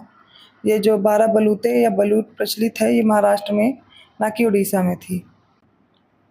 अगला प्रश्न है, 1806 में द्वितीय आंग्ल मराठा युद्ध के दौरान अंग्रेजों और होलकर राजवंश के राजा यशवंत राव होलकर के बीच निम्नलिखित में से कौन सी संधि पर हस्ताक्षर किए गए थे? ऑप्शन ए पुरंदर की, ऑप्शन बी है सालबाई, ऑप्शन सी राजपुर घाट की संधि और ऑप्शन डी है इनमें से कोई नहीं। राइट आंसर होगा ऑप्शन सी, राजपुर घाट की संधि। 71वां क्वेश्चन है, भारत की जनगणना 2011 के अनुसार निम्नलिखित में से किन राज्यों या केंद्र शासित प्रदेशों में कोई अनुसूचित जाति नहीं है? पहला अरुणाचल प्रदेश, सेकंड है नागालैंड, थर्ड है लक्षद्वीप, फोर्थ है पुदुचेरी। इसका राइट आंसर होगा ऑप्शन सी, इसमें अरुणाचल प्रदेश, नागालैंड और लक्षद्वीप होंगे, पुदुचेरी नहीं आएगा। 72वां प्रश्न है, निम्नलिखित में से सही विकल्प चुनें। पहला, 1961 से 1971 तक की अवधि के दौरान जनसंख्या में सबसे ज़्यादा वृद्धि 24.8% दर्ज की गई थी। सेकंड है, 1951 से 2001 तक की अवधि के दौरान हुई जनगणना में जाति आधारित डेटा नहीं लिया गया था। थर्ड है, 2021 की जनगणना देश की 16वीं और आज़ादी के बाद 8वीं जनगणना होगी। कौन सा कथन सही है? राइट होगा सी, पहला और तीसरा सही है, दूसरा गलत है क्योंकि यहाँ पर 1951 से 2011 होगा, ना कि 2001। 73rd क्वेश्चन है, 2011 की उत्तर प्रदेश के अनुसार ये जो जनगणना है इसमें लिंग अनुपात वाले शीर्ष 4 जिलों का सही क्रम चुनें। आपके सामने ऑप्शंस हैं, देख करके राइट आंसर चुनना है। वो हो जाएगा ऑप्शन सी, जौनपुर, आजमगढ़, देवरिया और प्रतापगढ़। जौनपुर में सर्वाधिक लिंगानुपात है, उसके बाद आजमगढ़, देवरिया और फिर प्रतापगढ़ और सुल्तानपुर हैं। 74th क्वेश्चन है, 2011 की जनगणना के अनुसार उत्तर प्रदेश में सर्वाधिक जनसंख्या वृद्धि दर वाले शीर्ष 2 जिलों का चयन करें। ऑप्शन ए है गौतम बुद्ध नगर और श्रावस्ती, ऑप्शन बी है गौतम बुद्ध नगर और बहराइच, ऑप्शन सी है गौतम बुद्ध नगर और गाजियाबाद और ऑप्शन डी है गौतम बुद्ध नगर और बलरामपुर। राइट आंसर होगा ऑप्शन सी, इसमें गौतम बुद्ध नगर और गाजियाबाद, उसके बाद श्रावस्ती, बहराइच और फिर बलरामपुर है। 75th क्वेश्चन है, नवीनतम अद्यतित कृषि डेटा 2023 के अनुसार जौ के उच्चतम उत्पादन वाले शीर्ष 3 राज्यों का चयन करें। इसमें राजस्थान है पहला, second Gujarat, third UP, fourth MP और फिफ्थ महाराष्ट्र है। इसका राइट आंसर होगा ऑप्शन बी, इसमें शीर्ष जो राज्य है उसमें राजस्थान पहला है, दूसरा यूपी है और उसके बाद जो तीसरा है वो एमपी है। 76th क्वेश्चन है, नवीनतम अद्यतित कृषि डेटा 2023 के अनुसार शीर्ष 3 तंबाकू उत्पादक राज्यों का सही क्रम चुनना है। इसमें गुजरात, आंध्र प्रदेश, तेलंगाना है पहला, ऑप्शन बी आंध्र प्रदेश, गुजरात और तमिलनाडु है, सी तेलंगाना, आंध्र प्रदेश और उत्तर प्रदेश है, डी गुजरात, आंध्र प्रदेश और उत्तर प्रदेश है। इसका राइट आंसर हो जाएगा ऑप्शन डी, पहले नंबर पे गुजरात है, फिर आंध्र प्रदेश, फिर यूपी है। 77 क्वेश्चन देखिए, जो नया डेटा है 2023 में, इससे देख करके बताना कौन सा कथन है जो गलत है। पहला आंध्र प्रदेश भारत का सबसे बड़ा बॉक्साइट उत्पादक राज्य है। सेकंड है झारखंड भारत का दूसरा सबसे बड़ा बॉक्साइट उत्पादक राज्य है। थर्ड है गुजरात भारत का तीसरा सबसे बड़ा बॉक्साइट उत्पादक राज्य है। कौन सा कथन गलत है? हो जाएगा ऑप्शन ए, केवल पहला गलत है, दोनों सही हैं बाकी के। इसमें उड़ीसा होगा, ना कि आंध्र प्रदेश होगा। सबसे बड़ा बॉक्साइट उत्पादक राज्य, और भारत के कुल बॉक्साइट उत्पादन का यहाँ पर 76.3% जो है यही उत्पादित करता है। 78 क्वेश्चन है, नवीनतम अद्यतित खनिज डेटा 2023 के संबंध में सही विकल्प का चयन करें। पहला, भारत विश्व का 7वां सबसे बड़ा कॉपर अयस्क उत्पादक देश है।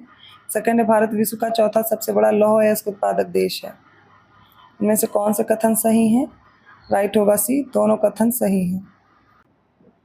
79 क्वेश्चन है, 17वीं उत्तर प्रदेश वन सर्वेक्षण रिपोर्ट 2021 के संबंध में सही विकल्प चुनें। पहला है, उत्तर प्रदेश राज्य में वन आवरण 14,817.89 वर्ग किलोमीटर दर्ज किया गया है। सेकंड है, उत्तर प्रदेश राज्य में वन आवरण में 18.24 वर्ग किलोमीटर की वृद्धि दर्ज की गई है। बताइए कौन सा कथन सही है? राइट होगा ऑप्शन ए, केवल पहला सही है, दूसरा गलत है, क्योंकि यहाँ पर जो वृद्धि है वो 12.24 की है। अगला प्रश्न है, जो वन सर्वेक्षण रिपोर्ट है 2021 की, इसके अनुसार यूपी राज्य के कुल वन क्षेत्र का कितना प्रतिशत जंगल की आग के प्रति संवेदनशील आंका गया है? Option A 32.92, option B 33.92%, option C 34.92% या ऑप्शन डी 35.92%। राइट आंसर होगा ऑप्शन ए 32.92%। 81 क्वेश्चन, अंतरिम केंद्रीय बजट 2024-25 के अनुसार पीएम किसान सम्मान योजना के अंतर्गत हर वर्ष सीमांत तथा छोटे किसानों सहित कितने करोड़ किसानों को प्रत्यक्ष वित्तीय सहायता प्रदान की जा रही है? ऑप्शन ए है 10.8 करोड़ किसान, ऑप्शन बी 11.8, ऑप्शन सी है 12.8 और ऑप्शन डी है 13.8। Right answer option B 11.8। 82nd question है, अंतरिम केंद्रीय बजट 2024-25 के संदर्भ में सही विकल्प चुनें। पहला, इलेक्ट्रॉनिक नेशनल एग्रीकल्चर मार्केट ने 1361 मंडियों को एकीकृत कर दिया है तथा 1.8 करोड़ किसानों को सेवाएं मिल रही हैं। सेकंड है, पीएम फसल बीमा योजना के अंतर्गत 4 करोड़ किसानों को फसल बीमा प्रदान किया गया है। नीचे दिए गए कोड का यूज़ करके राइट आंसर चूज़ करिए, वो हो जाएगा सी, दोनों कथन सही हैं। 83rd क्वेश्चन है, ये जो केंद्रीय बजट है 2024-25, इसके संबंध में सही कथन चुनें। पहला, राष्ट्रीय शिक्षा नीति 2020 के तहत उभरते भारत के लिए पीएम स्कूल पीएम श्री में गुणवत्तापूर्ण शिक्षा दी जा रही है और बच्चों का सर्वांगीण विकास किया जा रहा है। सेकंड स्टेटमेंट है, स्किल इंडिया मिशन के अंतर्गत 1.4 करोड़ युवाओं को प्रशिक्षित किया गया है। थर्ड, सर्वाइकल कैंसर के निवारण के लिए 12 से 18 वर्ष की आयु की बालिकाओं के टीकाकरण को प्रोत्साहित किया जाना है। कौन से कथन सही हैं? राइट आंसर है ऑप्शन ए, पहला और दूसरा सही है, तीसरा गलत है, क्योंकि यहाँ पे उम्र गलत दी गई है। ये 9 से 14 वर्ष है, ना कि 12 से 18। 84th क्वेश्चन है, निम्नलिखित में से गलत विकल्प चुनें। पहला, प्रधानमंत्री सूर्योदय योजना के तहत रूफटॉप सोलर सिस्टम योजना लगाने से 1 करोड़ परिवार हर महीने 500 यूनिट तक मुफ्त बिजली पा सकेंगे। सेकंड है, प्रधानमंत्री सूर्योदय योजना 26 जनवरी 2024 को लखनऊ में 73वें गणतंत्र दिवस पर माननीय प्रधानमंत्री के संकल्प के अनुसरण में लाई गई है। इसका राइट आंसर होगा ऑप्शन सी, दोनों गलत दिए गए हैं। क्यों? क्योंकि इसमें 500 यूनिट नहीं 300 यूनिट तक फ्री बिजली पा सकेंगे, और यहाँ पर जो दिया गया है ये लखनऊ नहीं अयोध्या है। अयोध्या में 22 जनवरी 2024 को राम मंदिर के अभिषेक के ऐतिहासिक दिन पर इस संकल्प के अनुसरण में यह योजना लाई गई है। 85th क्वेश्चन है, बुनियादी पशुपालन सांख्यिकी 2023 के संबंध में सही विकल्प का चयन करें। पहला, भारत में प्रति व्यक्ति दूध की उपलब्धता 459 ग्राम प्रतिदिन तक पहुंच गई है। सेकंड है, भारत में प्रति व्यक्ति अंडे की उपलब्धता 101 अंडे प्रति वर्ष तक पहुंच गई है। थर्ड है, ऊन उत्पादन की वार्षिक वृद्धि दर की दृष्टि से सर्वाधिक वार्षिक वृद्धि दर राजस्थान की दर्ज की गई। इनमें से कौन से कथन सही है? राइट आंसर होगा ऑप्शन ए, पहला और दूसरा कथन सही है, तीसरा गलत है, क्योंकि यहाँ पर राजस्थान नहीं अरुणाचल प्रदेश होगा। 86th क्वेश्चन है, 17वीं भारत राज्य वन रिपोर्ट 2021 के अनुसार वन आवरण के उच्चतम क्षेत्रफल वाले शीर्ष 3 राज्यों का सही अनुक्रम चुनें, उच्चतम से निम्नतम तक। इसमें एमपी, अरुणाचल प्रदेश और छत्तीसगढ़ है। ऑप्शन देख करके सही उत्तर बताइए। इसका राइट आंसर हो जाएगा ऑप्शन ए, सबसे पहले एमपी, फिर अरुणाचल प्रदेश, छत्तीसगढ़, उड़ीसा, देन महाराष्ट्र। 87वां क्वेश्चन है, निम्नलिखित में से सही विकल्प का चयन करें। पहला, केंद्रीय औषधि और सुगंध पौधा संस्थान लखनऊ यूपी में है। सेकंड है, भारतीय मृदा विज्ञान संस्थान भोपाल एमपी में है। थर्ड है, राष्ट्रीय कृषि विपणन संस्थान हैदराबाद तेलंगाना में। फोर्थ है, राष्ट्रीय ग्रामीण विकास संस्थान जयपुर राजस्थान में। इनमें से कौन से कथन सही हैं? राइट होगा ऑप्शन ए, पहला और दूसरा सही है, तीसरा और चौथा गलत है, क्योंकि राष्ट्रीय कृषि विपणन संस्थान जयपुर राजस्थान में है और राष्ट्रीय ग्रामीण विकास संस्थान हैदराबाद तेलंगाना में है। 88 क्वेश्चन है, निम्नलिखित में से गलत विकल्प चुनें। एक तरफ अंतर्राष्ट्रीय संस्थाएं हैं, दूसरी तरफ उनका मुख्यालय है। पहला, एमनेस्टी इंटरनेशनल, ये लंदन यूनाइटेड किंगडम में है इसका मुख्यालय। बी, अंतर्राष्ट्रीय कृषि विकास कोष रोम इटली में। सी, अंतर्राष्ट्रीय मानकीकरण संगठन वियना ऑस्ट्रिया में। डी, आर्थिक सहयोग और विकास संगठन पेरिस फ्रांस में है। इसमें से जो गलत है वो हो जाएगा ऑप्शन सी, अंतर्राष्ट्रीय मानकीकरण संगठन जिनेवा स्विट्जरलैंड में, ना कि वियना ऑस्ट्रिया में। 89वां क्वेश्चन है, विश्व प्रवासन रिपोर्ट 2022, इसके अनुसार 2020 में अंतर्राष्ट्रीय प्रवासियों वाले शीर्ष 3 मूल देशों का चयन करें। ऑप्शंस आपके सामने हैं, देख करके बताइए। इसका राइट आंसर हो जाएगा ऑप्शन बी। इसमें भारत, फिर भारत का है 18 मिलियन, उसके बाद मैक्सिको है सेकंड नंबर पे 11 मिलियन, फिर है रूस 10.8 मिलियन, उसके बाद चीन आ जाता है 10 मिलियन, सीरियाई अरब गणराज्य उसमें 8 मिलियन हो जाएगा। ऑप्शन बी करेक्ट है। अगला प्रश्न है, निम्नलिखित जो डेटा दिया गया अपडेट है इसके अनुसार बताना है सही विकल्प क्या है। पहले, प्रधानमंत्री मुद्रा योजना भारत के अंतर्गत उत्तर प्रदेश राज्य को प्रथम स्थान दिया गया है। सेकंड है, पीएम स्वनिधि योजना में यूपी राज्य को द्वितीय स्थान दिया गया है। कौन से कथन सही है?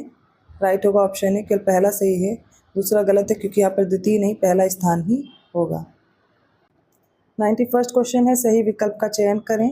पहला कथन है, बुनियादी पशुपालन सांख्यिकी 2023 के अनुसार यूपी को दूध और मांस उत्पादन में देश में प्रथम स्थान प्राप्त हुआ है।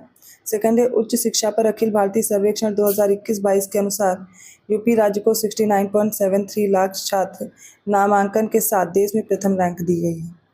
कौन से कथन सही हैं? राइट होगा ऑप्शन सी, दोनों कथन करेक्ट हैं। 92वां क्वेश्चन है, वित्तीय वर्ष 2024-25 में उत्तर प्रदेश राज्य के लिए बजट सत्र के लिए कितने लाख करोड़ रुपए का प्रावधान किया गया है? Option A 7.26 lakh crore, option B 7.36 lakh crore, option C 7.46 lakh crore और ऑप्शन डी 7.56 लाख करोड़। इसका राइट आंसर हो जाएगा ऑप्शन बी होगा, ठीक है, ऑप्शन बी 7.36 लाख करोड़ रुपए। 93वां क्वेश्चन है, निम्नलिखित में से सही विकल्प चुनें। पहला, यूपी बजट 2024-25 के अनुसार राजस्व अधिशेष सकल राज्य घरेलू उत्पाद का 3.46% आंका गया है। और सेकंड, उत्तर प्रदेश बजट 2024-25 के अनुसार राजकोषीय घाटा सकल राज्य घरेलू उत्पाद का 2.9% आंका गया है। कौन से कथन सही हैं? राइट होगा ऑप्शन सी डी, कोई भी कथन सही नहीं है, दोनों ही गलत हैं, क्योंकि यूपी बजट 2024-25 के अनुसार राजस्व अधिशेष सकल राज्य घरेलू उत्पाद का 2.97% आंका गया है और राजकोषीय घाटा ये हो जाएगा 3.46%। 94वां क्वेश्चन है, वर्ष 2010 में जापान के किस शहर में आयोजित जैविक विविधता सम्मेलन में आइची लक्ष्य को अपनाया गया है? ए है टोक्यो, ऑप्शन बी है Nagoya, option C Osaka, option D है Kyoto. Right answer option B Nagoya. 95वां क्वेश्चन है, प्रमुख ऑनलाइन ब्लॉगिंग प्लेटफॉर्म SOIC.in द्वारा हाल ही में जारी रिपोर्ट के अनुसार सकल घरेलू उत्पाद हिस्सेदारी के मामले में यूपी को देश में कौन सा स्थान दिया गया है? ऑप्शन ए पहला, ऑप्शन बी है दूसरा, ऑप्शन सी है तीसरा और ऑप्शन डी है चौथा। राइट आंसर होगा ऑप्शन बी दूसरा दिया गया। 96वां क्वेश्चन है, निम्नलिखित कथनों पर विचार करें। पहला है, पश्चिम बंगाल सरकार ने हाल ही में पोइला वैसाख बंगाली नववर्ष का पहला दिन को राज्य दिवस के रूप में मनाने के लिए एक अधिसूचना जारी की है। सेकंड है, भारत का पहला पूर्णतः एकीकृत स्कूल ऑफ सस्टेनेबिलिटी हाल ही में कोटक महिंद्रा बैंक और भारतीय प्रौद्योगिकी संस्थान कानपुर के साथ साझेदारी में लॉन्च किया गया है। थर्ड है, आयुर्वेद चिकित्सकों द्वारा नवाचारों को बढ़ावा देने के लिए केंद्रीय आयुष मंत्रालय द्वारा हाल ही में अग्नि पहल शुरू की गई है। उपर्युक्त में से कौन सा कथन सही है? राइट आंसर ऑप्शन सी, तीनों कथन सही है। 97वां क्वेश्चन है, निम्नलिखित कथनों पर विचार करें और सही उत्तर दें। पहला, दुनिया के पहले 3D प्रिंटेड मंदिर का हाल ही में तमिलनाडु के सिद्दीपेट में अनावरण किया गया है। सेकंड है, दुनिया के पहले पोर्टेबल अस्पताल का हाल ही में हरियाणा के गुरुग्राम में अनावरण किया गया है।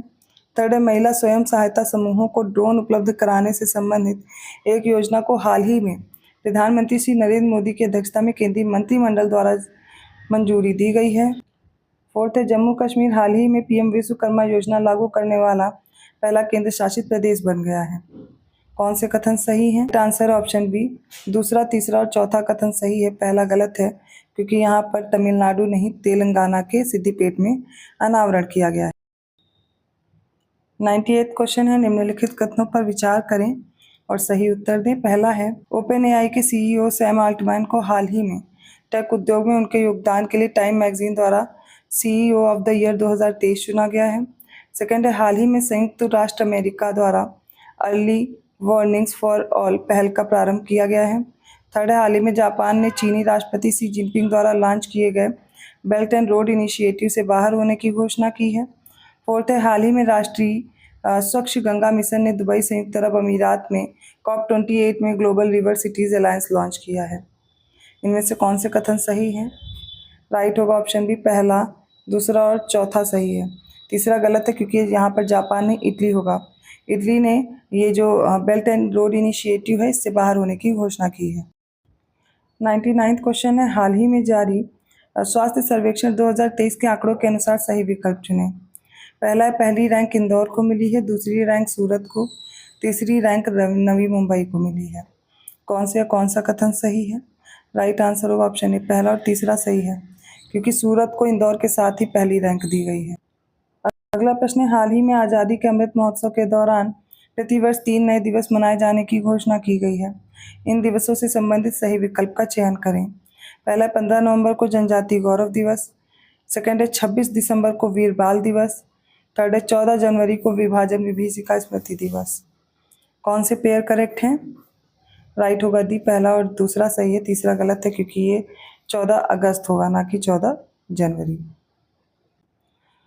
101st क्वेश्चन है, पहला, हाल ही में देश में दवाओं के मानक तय करने के लिए भारतीय भेषज संहिता का गठन किया गया है।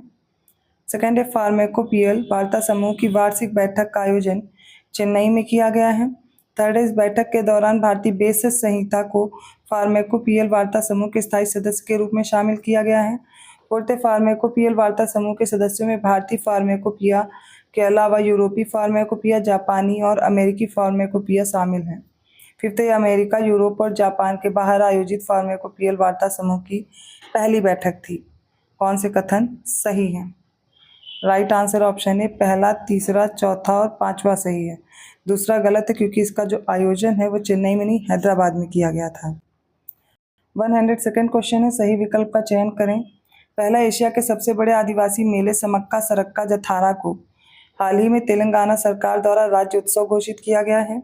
सेकंड है, प्रधानमंत्री नरेंद्र मोदी की अध्यक्षता में केंद्रीय मंत्रिमंडल ने हाल ही में केंद्रीय विश्वविद्यालय संशोधन विधेयक 2023 को संसद में पेश करने को मंजूरी दे दी है। थर्ड है, केंद्रीय विश्वविद्यालय संशोधन विधेयक 2023 का उद्देश्य समक्का सरक्का केंद्रीय जनजाति विश्वविद्यालय की स्थापना करना है। फोर्थ है, तेलंगाना के मुलुगु जिले में समक्का सरक्का केंद्रीय जनजाति विश्वविद्यालय स्थापित करने की घोषणा की गई है। कौन से कथन सही हैं? राइट आंसर ऑप्शन डी, सारे स्टेटमेंट करेक्ट हैं। 103rd क्वेश्चन है, निम्नलिखित कथनों पर विचार करें और सही कथन चुनें। पहला, उत्तर पूर्वी पशु मिथुन को हाल ही में भारतीय खाद्य संरक्षण और मानक प्राधिकरण द्वारा आधिकारिक तौर पर खाद्य पशु के रूप में मान्यता दी गई है। सेकंड है, भारत की संसद ने हाल ही में जम्मू और कश्मीर पुनर्गठन संशोधन विधेयक 2023 और जम्मू और कश्मीर आरक्षण संशोधन विधेयक 2023 पारित किया है। थर्ड है, राष्ट्रीय शैक्षिक अनुसंधान और प्रशिक्षण परिषद को हाल ही में केंद्रीय शिक्षा मंत्रालय द्वारा डीम्ड विश्वविद्यालय का दर्जा दिया गया है। ऊपर दिए गए निम्नलिखित में से कौन से कथन सही हैं? राइट आंसर ऑप्शन सी, तीनों कथन सही हैं। 104th क्वेश्चन है, निम्नलिखित कथन देखिए, सही उत्तर चुनिए। पहला, गुजरात के खेड़ा गांव को हाल ही में भारत का पहला 24 घंटे सौर ऊर्जा संचालित गांव घोषित किया गया है। सेकंड है, राष्ट्रीय शैक्षिक अनुसंधान और प्रशिक्षण परिषद को हाल ही में केंद्रीय शिक्षा मंत्रालय द्वारा डीम्ड विश्वविद्यालय का दर्जा दिया गया है। थर्ड है, अंतर्राष्ट्रीय प्रदर्शनी और सम्मेलन केंद्र परिषद भारत मंडपम का उद्घाटन हाल ही में प्रधानमंत्री नरेंद्र मोदी के नई दिल्ली के प्रगति मैदान में किया गया है। फोर्थ है राष्ट्रीय स्वास्थ्य प्राधिकरण द्वारा 100 माइक्रोसाइट्स परियोजना के तहत पहला Ayushman Bharat digital mission microsite हाल ही में आइजोल मिजोरम में लॉन्च किया गया है। कौन से कथन सही हैं? राइट आंसर ऑप्शन सी दूसरा, तीसरा और चौथा सही, पहला गलत है क्योंकि गुजरात का खेड़ा गांव नहीं है, मोढेरा गांव है, जहां पहला 24 घंटे सौर ऊर्जा संचालित गांव इसे घोषित किया गया है। 105th क्वेश्चन, हाल ही में भारत और तंजानिया के बीच हुए समझौतों से संबंधित सही विकल्प कौन से हैं? सही चुनिए। पहला, राष्ट्रपति द्रौपदी मुर्मू के निमंत्रण पर तंजानिया की पहली महिला राष्ट्रपति सामिया सुलू हसन ने मध्य भारत की राजकीय यात्रा पूरी कर ली है। सेकंड, हाल ही में तंजानिया को राष्ट्रपति सामिया सुलू हसन को जवाहरलाल नेहरू विश्वविद्यालय नई दिल्ली द्वारा डॉक्टरेट की मानद उपाधि से सम्मानित किया गया है। थर्ड है, तंजानिया के राष्ट्रपति की भारत यात्रा के दौरान दोनों देशों के बीच 5 समझौता ज्ञापनों पर हस्ताक्षर किए गए हैं। फोर्थ है, अपनी भारत यात्रा के दौरान तंजानिया ने इंटरनेशनल बिग कैट्स अलायंस और ग्लोबल बायोफ्यूल अलायंस में शामिल होने की घोषणा की है। कौन से कथन सही हैं? राइट आंसर ऑप्शन है पहला, दूसरा और चौथा सही है, तीसरा गलत है क्योंकि 6 समझौता ज्ञापनों पर हस्ताक्षर हुए हैं। अगला प्रश्न है, निम्नलिखित कथनों पर विचार करें। पहला है, मध्य बोत्सवाना के कसाने में आयोजित 18वीं वार्षिक बैठक में गुजरात के गरबा को यूनेस्को की मानवता की अमूर्त सांस्कृतिक विरासत की प्रतिनिधि सूची में शामिल किया गया है। सेकंड है, यूनेस्को की अमूर्त सांस्कृतिक विरासत सूची में 140 देशों की कुल 693 विरासतों को शामिल किया गया है। थर्ड है, 51 नए विरासत स्थलों में से 45 को मानवता की अमूर्त सांस्कृतिक विरासत की प्रतिनिधि सूची में शामिल किया गया है। फोर्थ है, अमूर्त सांस्कृतिक विरासत की प्रतिनिधि सूची में 15 भारतीय परंपराओं को शामिल किया गया है। इनमें से कौन से कथन सही हैं? राइट है ऑप्शन डी, सारे स्टेटमेंट करेक्ट हैं। 107 क्वेश्चन है, निम्नलिखित कथनों पर विचार करें।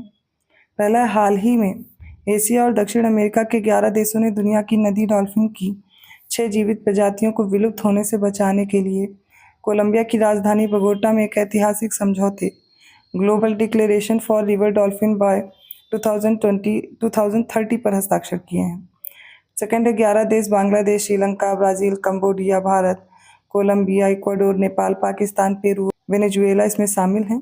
थर्ड है, नदी डॉल्फिन के लिए वैश्विक घोषणा का मुख्य उद्देश्य सभी नदी डॉल्फिन की संख्या में गिरावट को रोकना और उनकी आबादी में वृद्धि करना है। कौन से कथन सही हैं? राइट आंसर ऑप्शन है पहला और तीसरा सही है, दूसरा गलत है क्योंकि इसमें श्रीलंका नहीं है, बोलीविया शामिल है। अगला प्रश्न है, हाल ही में जारी मार्शल CFA इंस्टीट्यूट वैश्विक पेंशन सूचकांक 2023 से संबंधित सही विकल्प चुनें। पहला, प्रथम रैंक नीदरलैंड को दी गई है, दूसरी रैंक आइसलैंड, तीसरी रैंक डेनमार्क को और चौथी 42वीं रैंक है भारत की। कौन से कथन सही हैं? इसका राइट आंसर ऑप्शन है पहला, दूसरा, तीसरा सही है। भारत की इसमें 45th रैंक है, ना कि 42वीं। 109th क्वेश्चन है, निम्नलिखित कथनों पर विचार करें।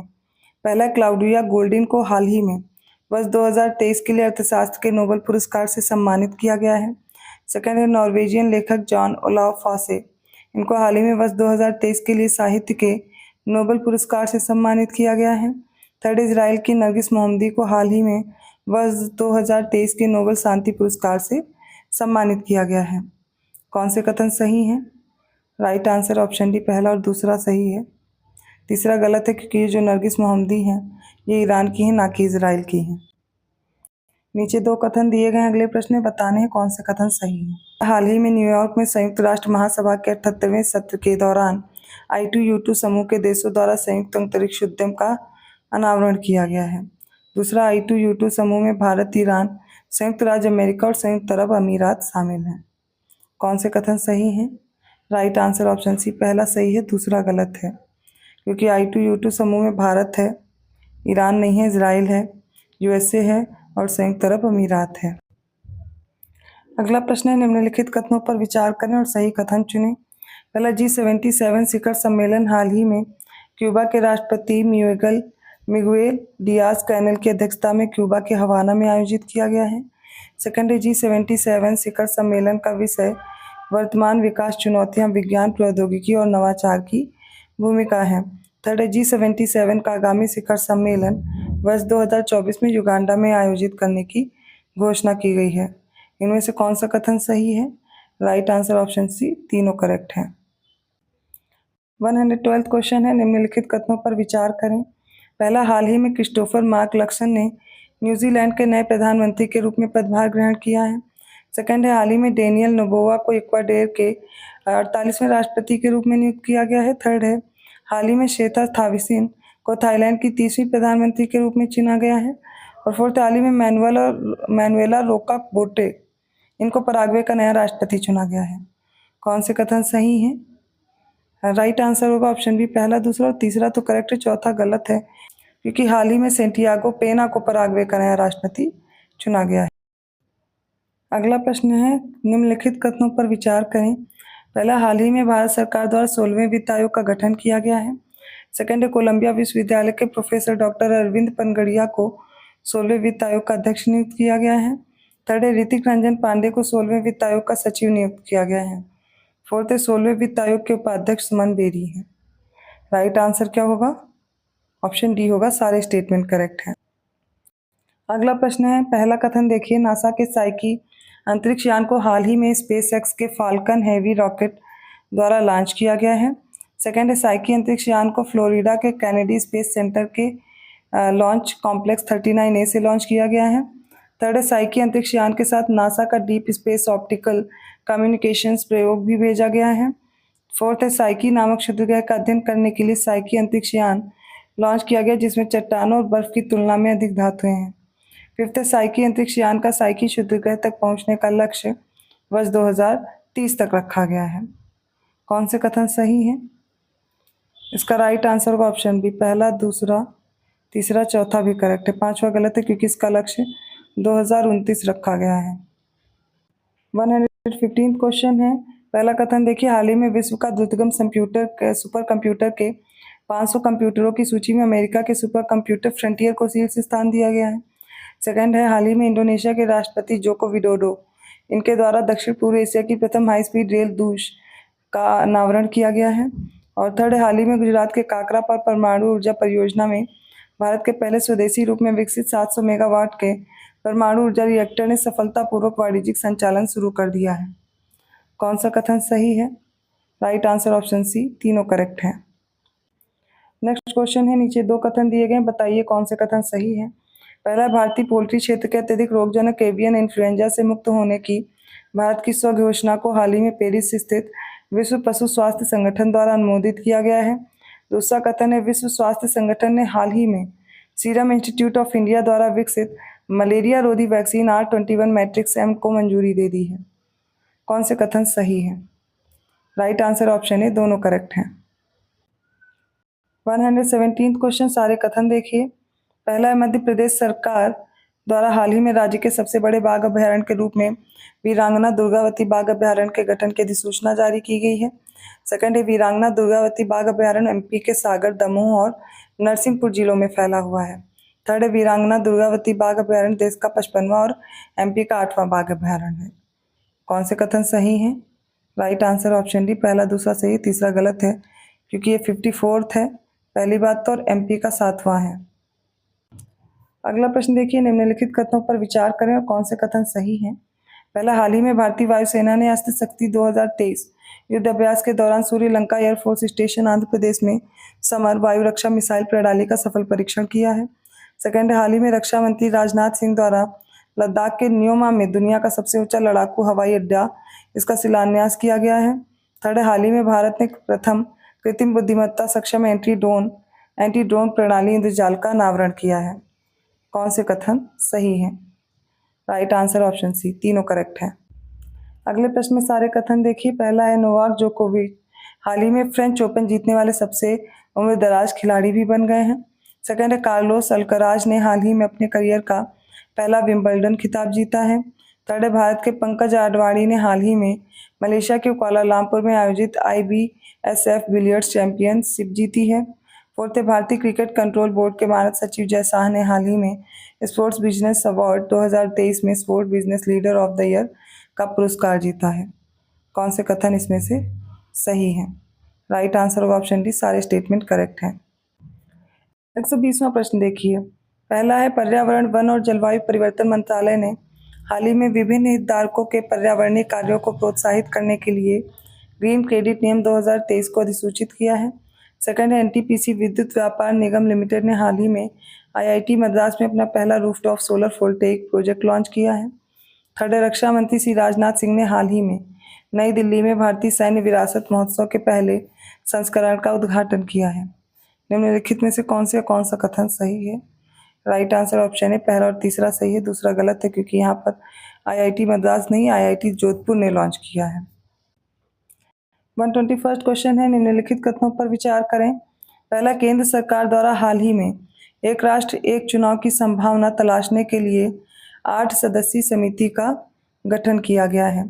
सेकंड है, मणिपुर में राहत और पुनर्वास कार्यों की निगरानी के लिए हाल ही में उच्च न्यायालय द्वारा एक समिति का गठन किया गया है।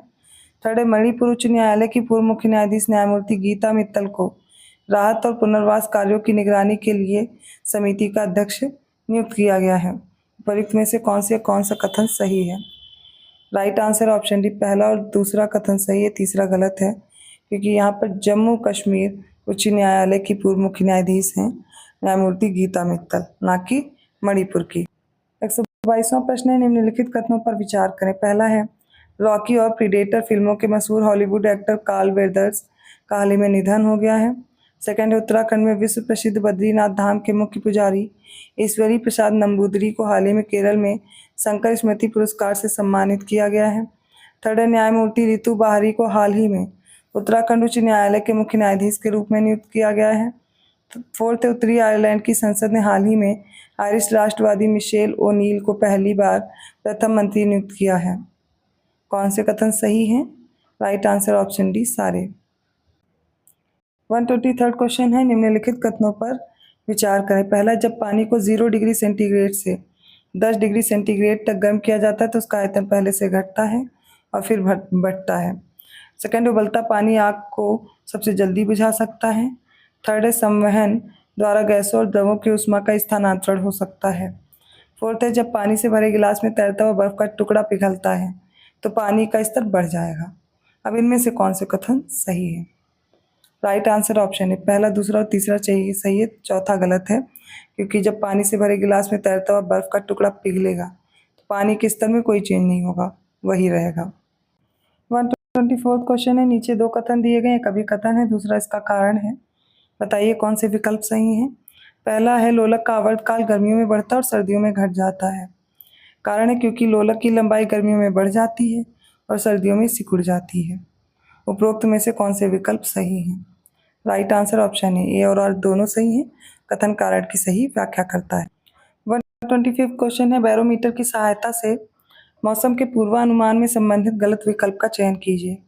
पहला, यदि बैरोमीटर की रीडिंग अचानक से अगर रीडिंग गिर जाए तो तूफान आने की संभावना रहती है। सेकंड है, जब बैरोमीटर की रीडिंग धीरे धीरे कम होने लगती है तो दिन साफ होने की संभावना होती है। थर्ड है, जब बैरोमीटर की रीडिंग धीरे धीरे बढ़ती है तो बारिश होने की संभावना रहती है। कौन से कथन गलत हैं बताना है। राइट आंसर है ऑप्शन बी, दूसरा और तीसरा गलत है, पहला सही है। क्यों? क्योंकि जब बैरोमीटर की रीडिंग धीरे धीरे कम होगी तो बारिश होने की संभावना रहती है और जब बैरोमीटर की रीडिंग धीरे धीरे बढ़ती है तो दिन साफ होने की संभावना रहती है। 126वां प्रश्न है, जब चलती गाड़ी में अचानक ब्रेक लगाया जाता है तो गाड़ी में बैठा व्यक्ति आगे की ओर झुक जाता है तथा जब कोई स्थिर या खड़ी गाड़ी अचानक चलने लगती है तो गाड़ी में बैठा व्यक्ति झटके के साथ पीछे की ओर झुक जाता है। उपरोक्त में से कथन जो दिए गए हैं ये किस नियम का पालन करते हैं? पहला, जड़त्व का नियम, बी है क्रिया प्रतिक्रिया का नियम, सी है संवेग संरक्षण का नियम और डी द्रव्यमान संरक्षण का नियम। राइट आंसर है option A, law of inertia या फिर जड़त्व का नियम। 127वां प्रश्न देखिए, पहला कथन, इंद्रधनुष का निर्माण पूर्ण आंतरिक परावर्तन और प्रकीर्णन के कारण होता है। सेकंड है, किसी वस्तु की आवर्धित और आभासी छवि प्राप्त करने के लिए अवतल दर्पण का उपयोग किया जाता है। थर्ड है, प्रिज्म से गुजरते समय प्रकाश का बैंगनी रंग सबसे अधिक विचलन दर्शाता है।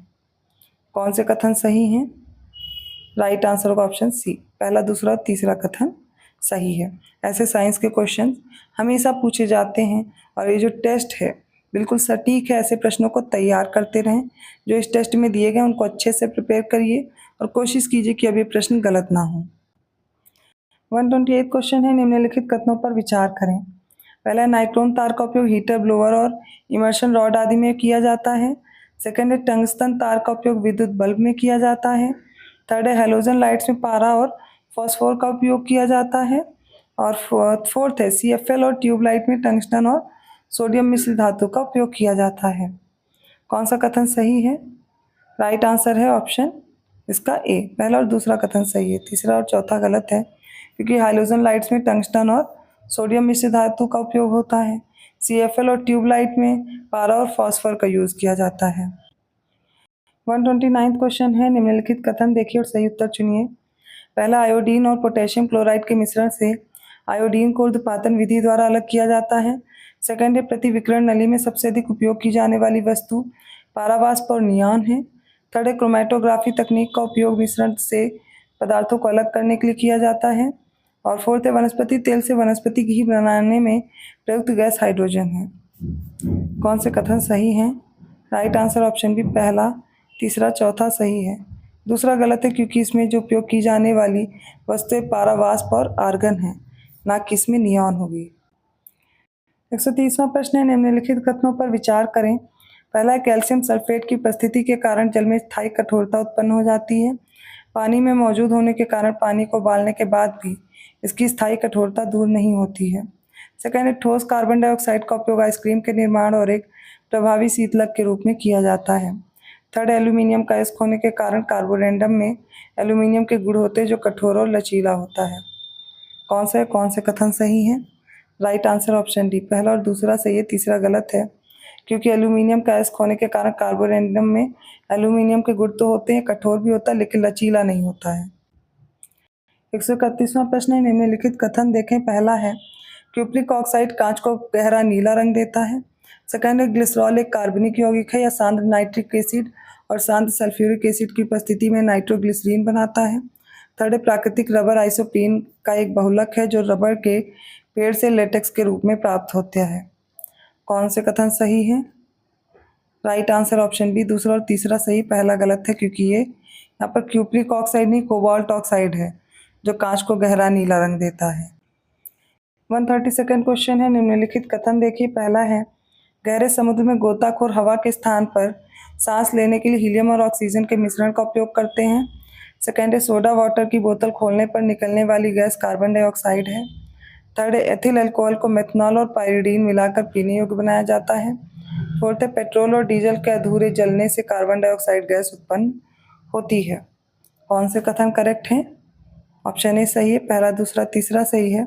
फोर्थ इनकरेक्ट है, क्योंकि पेट्रोल और डीजल के अधूरे जलने से कार्बन मोनोऑक्साइड गैस उत्पन्न होती है, ना कि कार्बन डाइऑक्साइड। 133 क्वेश्चन है, निम्नलिखित में से गलत विकल्प का चयन करें। पहला, टेफ्लॉन का उपयोग नॉन स्टिक बर्तन बनाने में किया जाता है। सेकेंड है, बेकेलाइट का उपयोग कृत्रिम फर्श, रेनकोट, बैग, पर्दे, खिलौने आदि बनाने में किया जाता है। थर्ड है, पॉलीविनाइल क्लोराइड का उपयोग इलेक्ट्रिक और ऑटोमोबाइल उद्योगों में किया जाता है। कौन से कथन सही हैं? राइट आंसर है ऑप्शन बी। कौन सा विकल्प सही है, माफ़ कीजिएगा, इसमें दूसरा और तीसरा कथन गलत है, पहला सही है, क्योंकि कृत्रिम फर्श, रेनकोट, बैग, पर्दे, खिलौने आदि बनाने में PVC पॉलीविनाइल क्लोराइड का उपयोग होता है और इलेक्ट्रॉनिक और ऑटोमोबाइल उद्योगों में बेकेलाइट का उपयोग होता है। 134 क्वेश्चन है, निम्नलिखित में से किन बीमारियों के बचाव के लिए नवजात शिशु को DPT का टीका लगाया जाता है? पहला है डिप्थीरिया, सेकेंड है काली खांसी, थर्ड है टिटेनस, फोर्थ है डायरिया। इसका राइट आंसर होगा ऑप्शन सी, पहला, दूसरा और तीसरा सही है। डिप्थीरिया, काली खांसी को पर्ट्यूसिस बोलते हैं। थर्ड है टिटेनस। तो DPT का टीका दिया जाता है डिप्थीरिया, पर्ट्यूसिस और टिटेनस के लिए। ठीक है, राइट आंसर क्या होगा? Option C. यहाँ पर आपको याद रखना है, DPT की जो वैक्सीन है ये तीनों रोगाणुओं के लिए हैं, और ये जो डिप्थीरिया है ये होता है कोरिन बैक्टीरियम डिप्थीरी की वजह से, पर्ट्यूसिस होता है हीमोफिलस पर्ट्यूसिस से, और टिटेनस होता है माइकोबैक्टीरियम टिटेनी से। 135वां प्रश्न है, निम्नलिखित कथनों पर विचार करें। पहला है, सीरोलॉजी के अंतर्गत रक्त सीरम का अध्ययन किया जाता है। सेकंड है, टेरेटोलॉजी के अंतर्गत शारीरिक विज्ञान का अध्ययन किया जाता है। थर्ड है, पैलिनोलॉजी, इसके अंतर्गत विभिन्न प्रकार के पराग कणों का अध्ययन किया जाता है। फोर्थ है, इक्थियोलॉजी के अंतर्गत मछली की संरचना और शरीर क्रियाओं विज्ञान का अध्ययन किया जाता है। कौन से कथन सही हैं? राइट आंसर ऑप्शन बी, पहला, तीसरा, चौथा सही है, दूसरा गलत है, क्योंकि टेराटोलॉजी के अंतर्गत शारीरिक विकास में असमानताओं का अध्ययन किया जाता है, इसलिए ये गलत है। 136वां प्रश्न है, निम्नलिखित कथनों पर विचार करें। पहला, माइटोकॉन्ड्रिया को कोशिका का पावर हाउस कहा जाता है। सेकंड है, लाइसोसोम को कोशिका की आत्मघाती थैली कहा जाता है। थर्ड है, राइबोसोम को प्रोटीन संश्लेषण का आवास कहा जाता है। और फोर्थ है, केंद्रक को कोशिका का मस्तिष्क कहा जाता है। कौन से कथन सही हैं? राइट होगा ऑप्शन डी, चारों सही हैं। 137 क्वेश्चन है, निम्नलिखित में से सही विकल्प चुनें। पहला, शरीर में प्रतिवर्ती क्रियाएं रीढ़ की हड्डी द्वारा नियंत्रित होती हैं। सेकंड है, कठोर गेहूं में ग्लूटेन नामक प्रोटीन कम मात्रा में होता है, जबकि नरम गेहूं में ग्लूटेन अधिक मात्रा में होता है। थर्ड है, लाइकेन का निर्माण शैवाल तथा कवक के संयोग से होता है, जिसे म्यूटुअलिज्म कहते हैं। फोर्थ है, सांपों की विष ग्रंथियां कशेरुक प्राणियों की लाल ग्रंथियों के समान होती हैं। फिफ्थ है, कपास फलों में स्थित बीजों के बीज आवरण से जुड़े रेशे से प्राप्त होता है। कौन से कथन सही हैं? राइट आंसर ऑप्शन ए, पहला, तीसरा, चौथा, पांचवा सही है, दूसरा गलत है, क्योंकि कठोर गेहूं में ग्लूटेन नामक प्रोटीन अधिक मात्रा में होगा, जबकि नरम गेहूं में ग्लूटेन जो है ये कम मात्रा में होगा। 138 क्वेश्चन है, निम्नलिखित कथनों पर विचार करें। पहला है, एजोला एक जलीय फर्न है जो बैक्टीरिया अनाबोला एजोला की मदद से नाइट्रोजन स्थिर करके उपज क्षमता को बढ़ाने में मदद करता है। सेकंड है, कुनैन एक प्राकृतिक सफ़ेद क्रिस्टलीय क्षारीय है। इसका उपयोग जोड़ों के दर्द और प्रियन रोगों के उपचार में किया जाता है। थर्ड है, विटामिन के का रासायनिक नाम फिलोक्विनोन या नेप्थेक्विनोन है। इसे रुधिर स्राव रोधी पदार्थ भी कहते हैं। कौन से कथन सही हैं? राइट आंसर ऑप्शन सी, तीनों करेक्ट हैं। 139 है, निम्नलिखित कथनों पर विचार करें। पहला, नींद की बीमारी ट्रिपैनोसोमा नामक एक कोशिकीय प्रोटोजोआ परजीवी के कारण होती है। सेकंड है, क्षय रोग एक संक्रामक रोग है जो माइकोबैक्टीरियम ट्यूबरकुलोसिस नामक जीवाणु से होता है। थर्ड है, शरीर में कोलेस्ट्रॉल की अधिकता हृदय की धमनियों में रक्त के प्रवाह को बाधित करती है और दिल का दौरा पड़ने का कारण बनती है। फोर्थ है, टायरोसिन मस्तिष्क में एड्रेनालिन, नॉर एड्रेनालिन और डोपामीन जैसे न्यूरोट्रांसमीटर का उत्पादन करता है। कौन से विकल्प सही हैं? राइट आंसर ऑप्शन डी, सारे कथन सही। 140वां प्रश्न है, निम्नलिखित में से सही विकल्प चुनें। पहला, डीएनए फिंगरप्रिंटिंग तकनीकी का प्रयोग शिशु का पितृत्व स्थापित करने, आनुवांशिक रोगों की पहचान, पशुओं की वंशावली स्थापित करने में किया जाता है। सेकंड है, एमनियोसेंटेसिस एक परीक्षण है जो गर्भावस्था के दौरान बच्चे में कोई आनुवांशिक या गुणसूत्र संबंधी रोग जैसे डाउन सिंड्रोम है, एडवर्ड सिंड्रोम है, पेटो सिंड्रोम है, इनका पता लगाने के लिए किया जाता है। थर्ड है, आर्क्योप्टेरिक्स मीजोजोइक युग का पुरातन पक्षी है, जबकि डायनासोर जुरासिक युग का सरीसृप है। फोर्थ है, ह्यूगो डी वीज ने विकास के परिवर्तन सिद्धांत का प्रतिपादन किया था। कौन से कथन सही हैं? इसका राइट ऑप्शन होगा ऑप्शन ए, पहला, दूसरा और चौथा विकल्प सही है, तीसरा गलत है, क्योंकि आर्क्योप्टेरिक्स जुरासिक युग का सर्वपुरातन पक्षी है, जबकि डायनासोर मीजोजोइक युग का सरीसृप है। 141 क्वेश्चन है, हाल ही में उत्तर प्रदेश के 4 और उत्पादों को भौगोलिक संकेतक प्रदान किया गया है। इससे संबंधित सही विकल्प का चयन कीजिए। पहला, बागपत होम फर्निशिंग। सेकंड है, अमरोहा ढोलक। थर्ड है, उरईका हस्तनिर्मित कागज। फोर्थ है, बाराबंकी हैंडलूम। इसका right answer option B, first, second और फोर्थ है। यहाँ पर थर्ड नहीं है, क्योंकि हस्तनिर्मित कागज जो है ये कालपी का है, इसको मिला है जीआई टैग। 142 क्वेश्चन है, मुख्य सचिव दुर्गा शंकर मिश्र की अध्यक्षता में गठित एक उच्च स्तरीय समिति ने हाल ही में यूपी राज्य में किन 4 नए निजी विश्वविद्यालय की स्थापना की मंजूरी दी है? पहला है, केडी यूनिवर्सिटी मथुरा। सेकंड है, गांधी विश्वविद्यालय ललितपुर। थर्ड है, अजय कुमार गर्ग विश्वविद्यालय गाजियाबाद। फोर्थ है, चंडीगढ़ यूनिवर्सिटी उन्नाव। कौन से कथन सही हैं? राइट हो जाएगा इसका ऑप्शन बी, पहला, तीसरा और चौथा है। इसमें गांधी विश्वविद्यालय की लोकेशन गलत दी गई, झांसी में है। कहाँ है? झांसी में। 143 क्वेश्चन है, निम्नलिखित कथनों पर विचार करें। पहला है, यूपी सरकार द्वारा हाल ही में राज्य के मिर्जापुर, सोनभद्र और महाराजगंज जिलों में जनजाति संग्रहालय की स्थापना की गई है? सेकंड है विजयपुर औरैया फूलपुर पाइपलाइन परियोजना का हाल ही में प्रधानमंत्री नरेंद्र मोदी ने उद्घाटन किया है। थर्ड है हरित हाइड्रोजन उत्पादन समर्थित अत्याधुनिक क्वांटम तकनीक हाल ही में बनारस हिंदू विश्वविद्यालय द्वारा विकसित की गई है। कौन से कथन सही हैं? राइट आंसर ऑप्शन सी, तीनों स्टेटमेंट करेक्ट हैं। 144 क्वेश्चन है, निम्नलिखित कथनों पर विचार करें। पहले सारे कथन देखिए। पहला है उत्तर प्रदेश कैबिनेट ने हाल ही में उत्तर प्रदेश जगत गुरु रामभद्राचार्य दिव्यांग राज्य विश्वविद्यालय अध्यादेश 2023 को मंजूरी दे दी है। सेकंड है यूपी राज्य सरकार ने हाल ही में बुंदेलखंड स्थित ललितपुर के राज्य में पहले फार्मा पार्क की स्थापना को मंजूरी दी है। थर्ड है उत्तर प्रदेश के मुख्यमंत्री योगी आदित्यनाथ ने हाल ही में आगरा के इंदिरा गांधी प्रतिष्ठान में उत्तर प्रदेश मातृभूमि योजना का शुभारंभ किया है। कौन सा विकल्प सही होगा? राइट आंसर ऑप्शन डी, पहला और दूसरा कथन सही, तीसरा गलत है, क्योंकि इंदिरा गांधी प्रतिष्ठान यूपी के लखनऊ में है, ना कि आगरा में। 145 का कौन सा विकल्प सही है बताना है। पहला, उत्तर प्रदेश में छात्रों के लिए समान अवसर सुनिश्चित करने के लिए हाल ही में हर अधिकार अभियान शुरू किया गया है। सेकंड है बुंदेलखंड एक्सप्रेसवे को हाल ही में यूपी के पहले सौर एक्सप्रेसवे के रूप में विकसित किया गया है। थर्ड है रेलवे बोर्ड के अतिरिक्त सदस्य वित्त सोमा माथुर ने हाल ही में पूर्वोत्तर रेलवे की पहली महिला महाप्रबंधक के रूप में कार्यभार संभाला है। कौन से कथन सही हैं?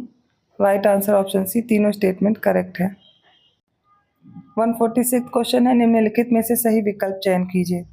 पहला, भोजपुरी पूर्वी यूपी, पश्चिमी बिहार और उत्तरी झारखंड में बोले जाने वाली एक लोक भाषा है।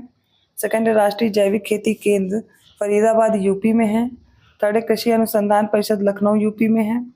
फोर्थ है सोयाबीन की फसल मुख्यतः यूपी के बुंदेलखंड क्षेत्र में उगाई जाती है। कौन से कथन सही हैं? राइट आंसर ऑप्शन बी, पहला, तीसरा और चौथा सही है, जबकि राष्ट्रीय जैविक खेती केंद्र ये स्थित है गाजियाबाद यूपी में। 147 क्वेश्चन है, सही विकल्प चुने। पहला है यूपी के बरसाने में होली के त्यौहार पर लठमार होली मनाई जाती है। सेकंड है उत्तर प्रदेश में मिड डे मील कार्यक्रम वर्ष 1995 में प्रारंभ किया गया था। थर्ड है कानपुर को यूपी का मैनचेस्टर कहा जाता है। फोर्थ है रानी लक्ष्मीबाई बांध परियोजना यूपी के ललितपुर जिले में बेतवा नदी पर स्थित है। कौन से कथन सही हैं? राइट आंसर ऑप्शन डी, सारे करेक्ट हैं। 148 क्वेश्चन है, यूपी के प्रमुख महोत्सव से संबंधित सही विकल्प चुने। पहला है गढ़ मुक्तेश्वर मेला, ये हापुड़ में लगता है। सेकंड है देवा शरीफ मेला बाराबंकी में। थर्ड है कैलाश मेला वाराणसी में। फोर्थ है कजली महोत्सव महोबा में। कौन सा विकल्प सही है? राइट आंसर ऑप्शन सी, पहला, दूसरा और चौथा सही है। कैलाश मेला आगरा में लगता है, ना कि वाराणसी। 149 क्वेश्चन है, सही विकल्प देखें। पहला है यूपी के कानपुर में परिधान और होजरी पार्क की स्थापना की गई थी। सेकंड है यूपी के नोएडा में इलेक्ट्रॉनिक सिटी की स्थापना की गई थी। थर्ड है यूपी के शामली जिले में स्थित रेणुकूट एल्यूमिनियम उद्योग के लिए प्रसिद्ध है। फोर्थ है यूपी का सीतापुर और बीकानेर प्लाईवुड निर्माण के प्रमुख केंद्र हैं। कौन से कथन सही हैं? राइट आंसर ऑप्शन बी, पहला, दूसरा और चौथा सही है।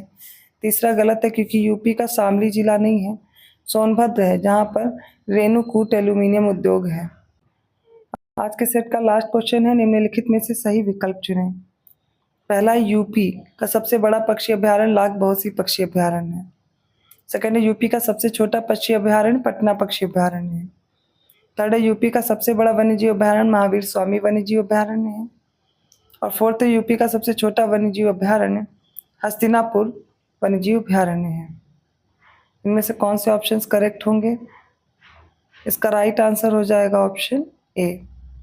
पहला और दूसरा सही है, तीसरा चौथा गलत है, क्योंकि यूपी का सबसे बड़ा वन्यजीव अभ्यारण्य हस्तिनापुर वन्यजीव अभ्यारण्य है और सबसे छोटा है महावीर स्वामी वन्यजीव अभ्यारण्य। तो आज का सेट कंप्लीट हुआ। आई होप आपको ये क्वेश्चन समझ में आए होंगे। पूरा सेट अच्छे से सॉल्व कीजिए। वीडियो अच्छा लगा तो लाइक कीजिए, चैनल को सब्सक्राइब कीजिए और लोगों को शेयर करते रहिए। ऐसे ही नए सेट के साथ मैं मिलती हूँ अगली क्लास में। अब आपको डेली ये सेट देखने को मिलेंगे। अपने एग्जाम तक आप full length mock test daily solve करेंगे, जो एग्जाम पॉइंट ऑफ व्यू से बहुत इंपॉर्टेंट है। मैं मिलती हूँ नेक्स्ट क्लास में, तब तक के लिए धन्यवाद।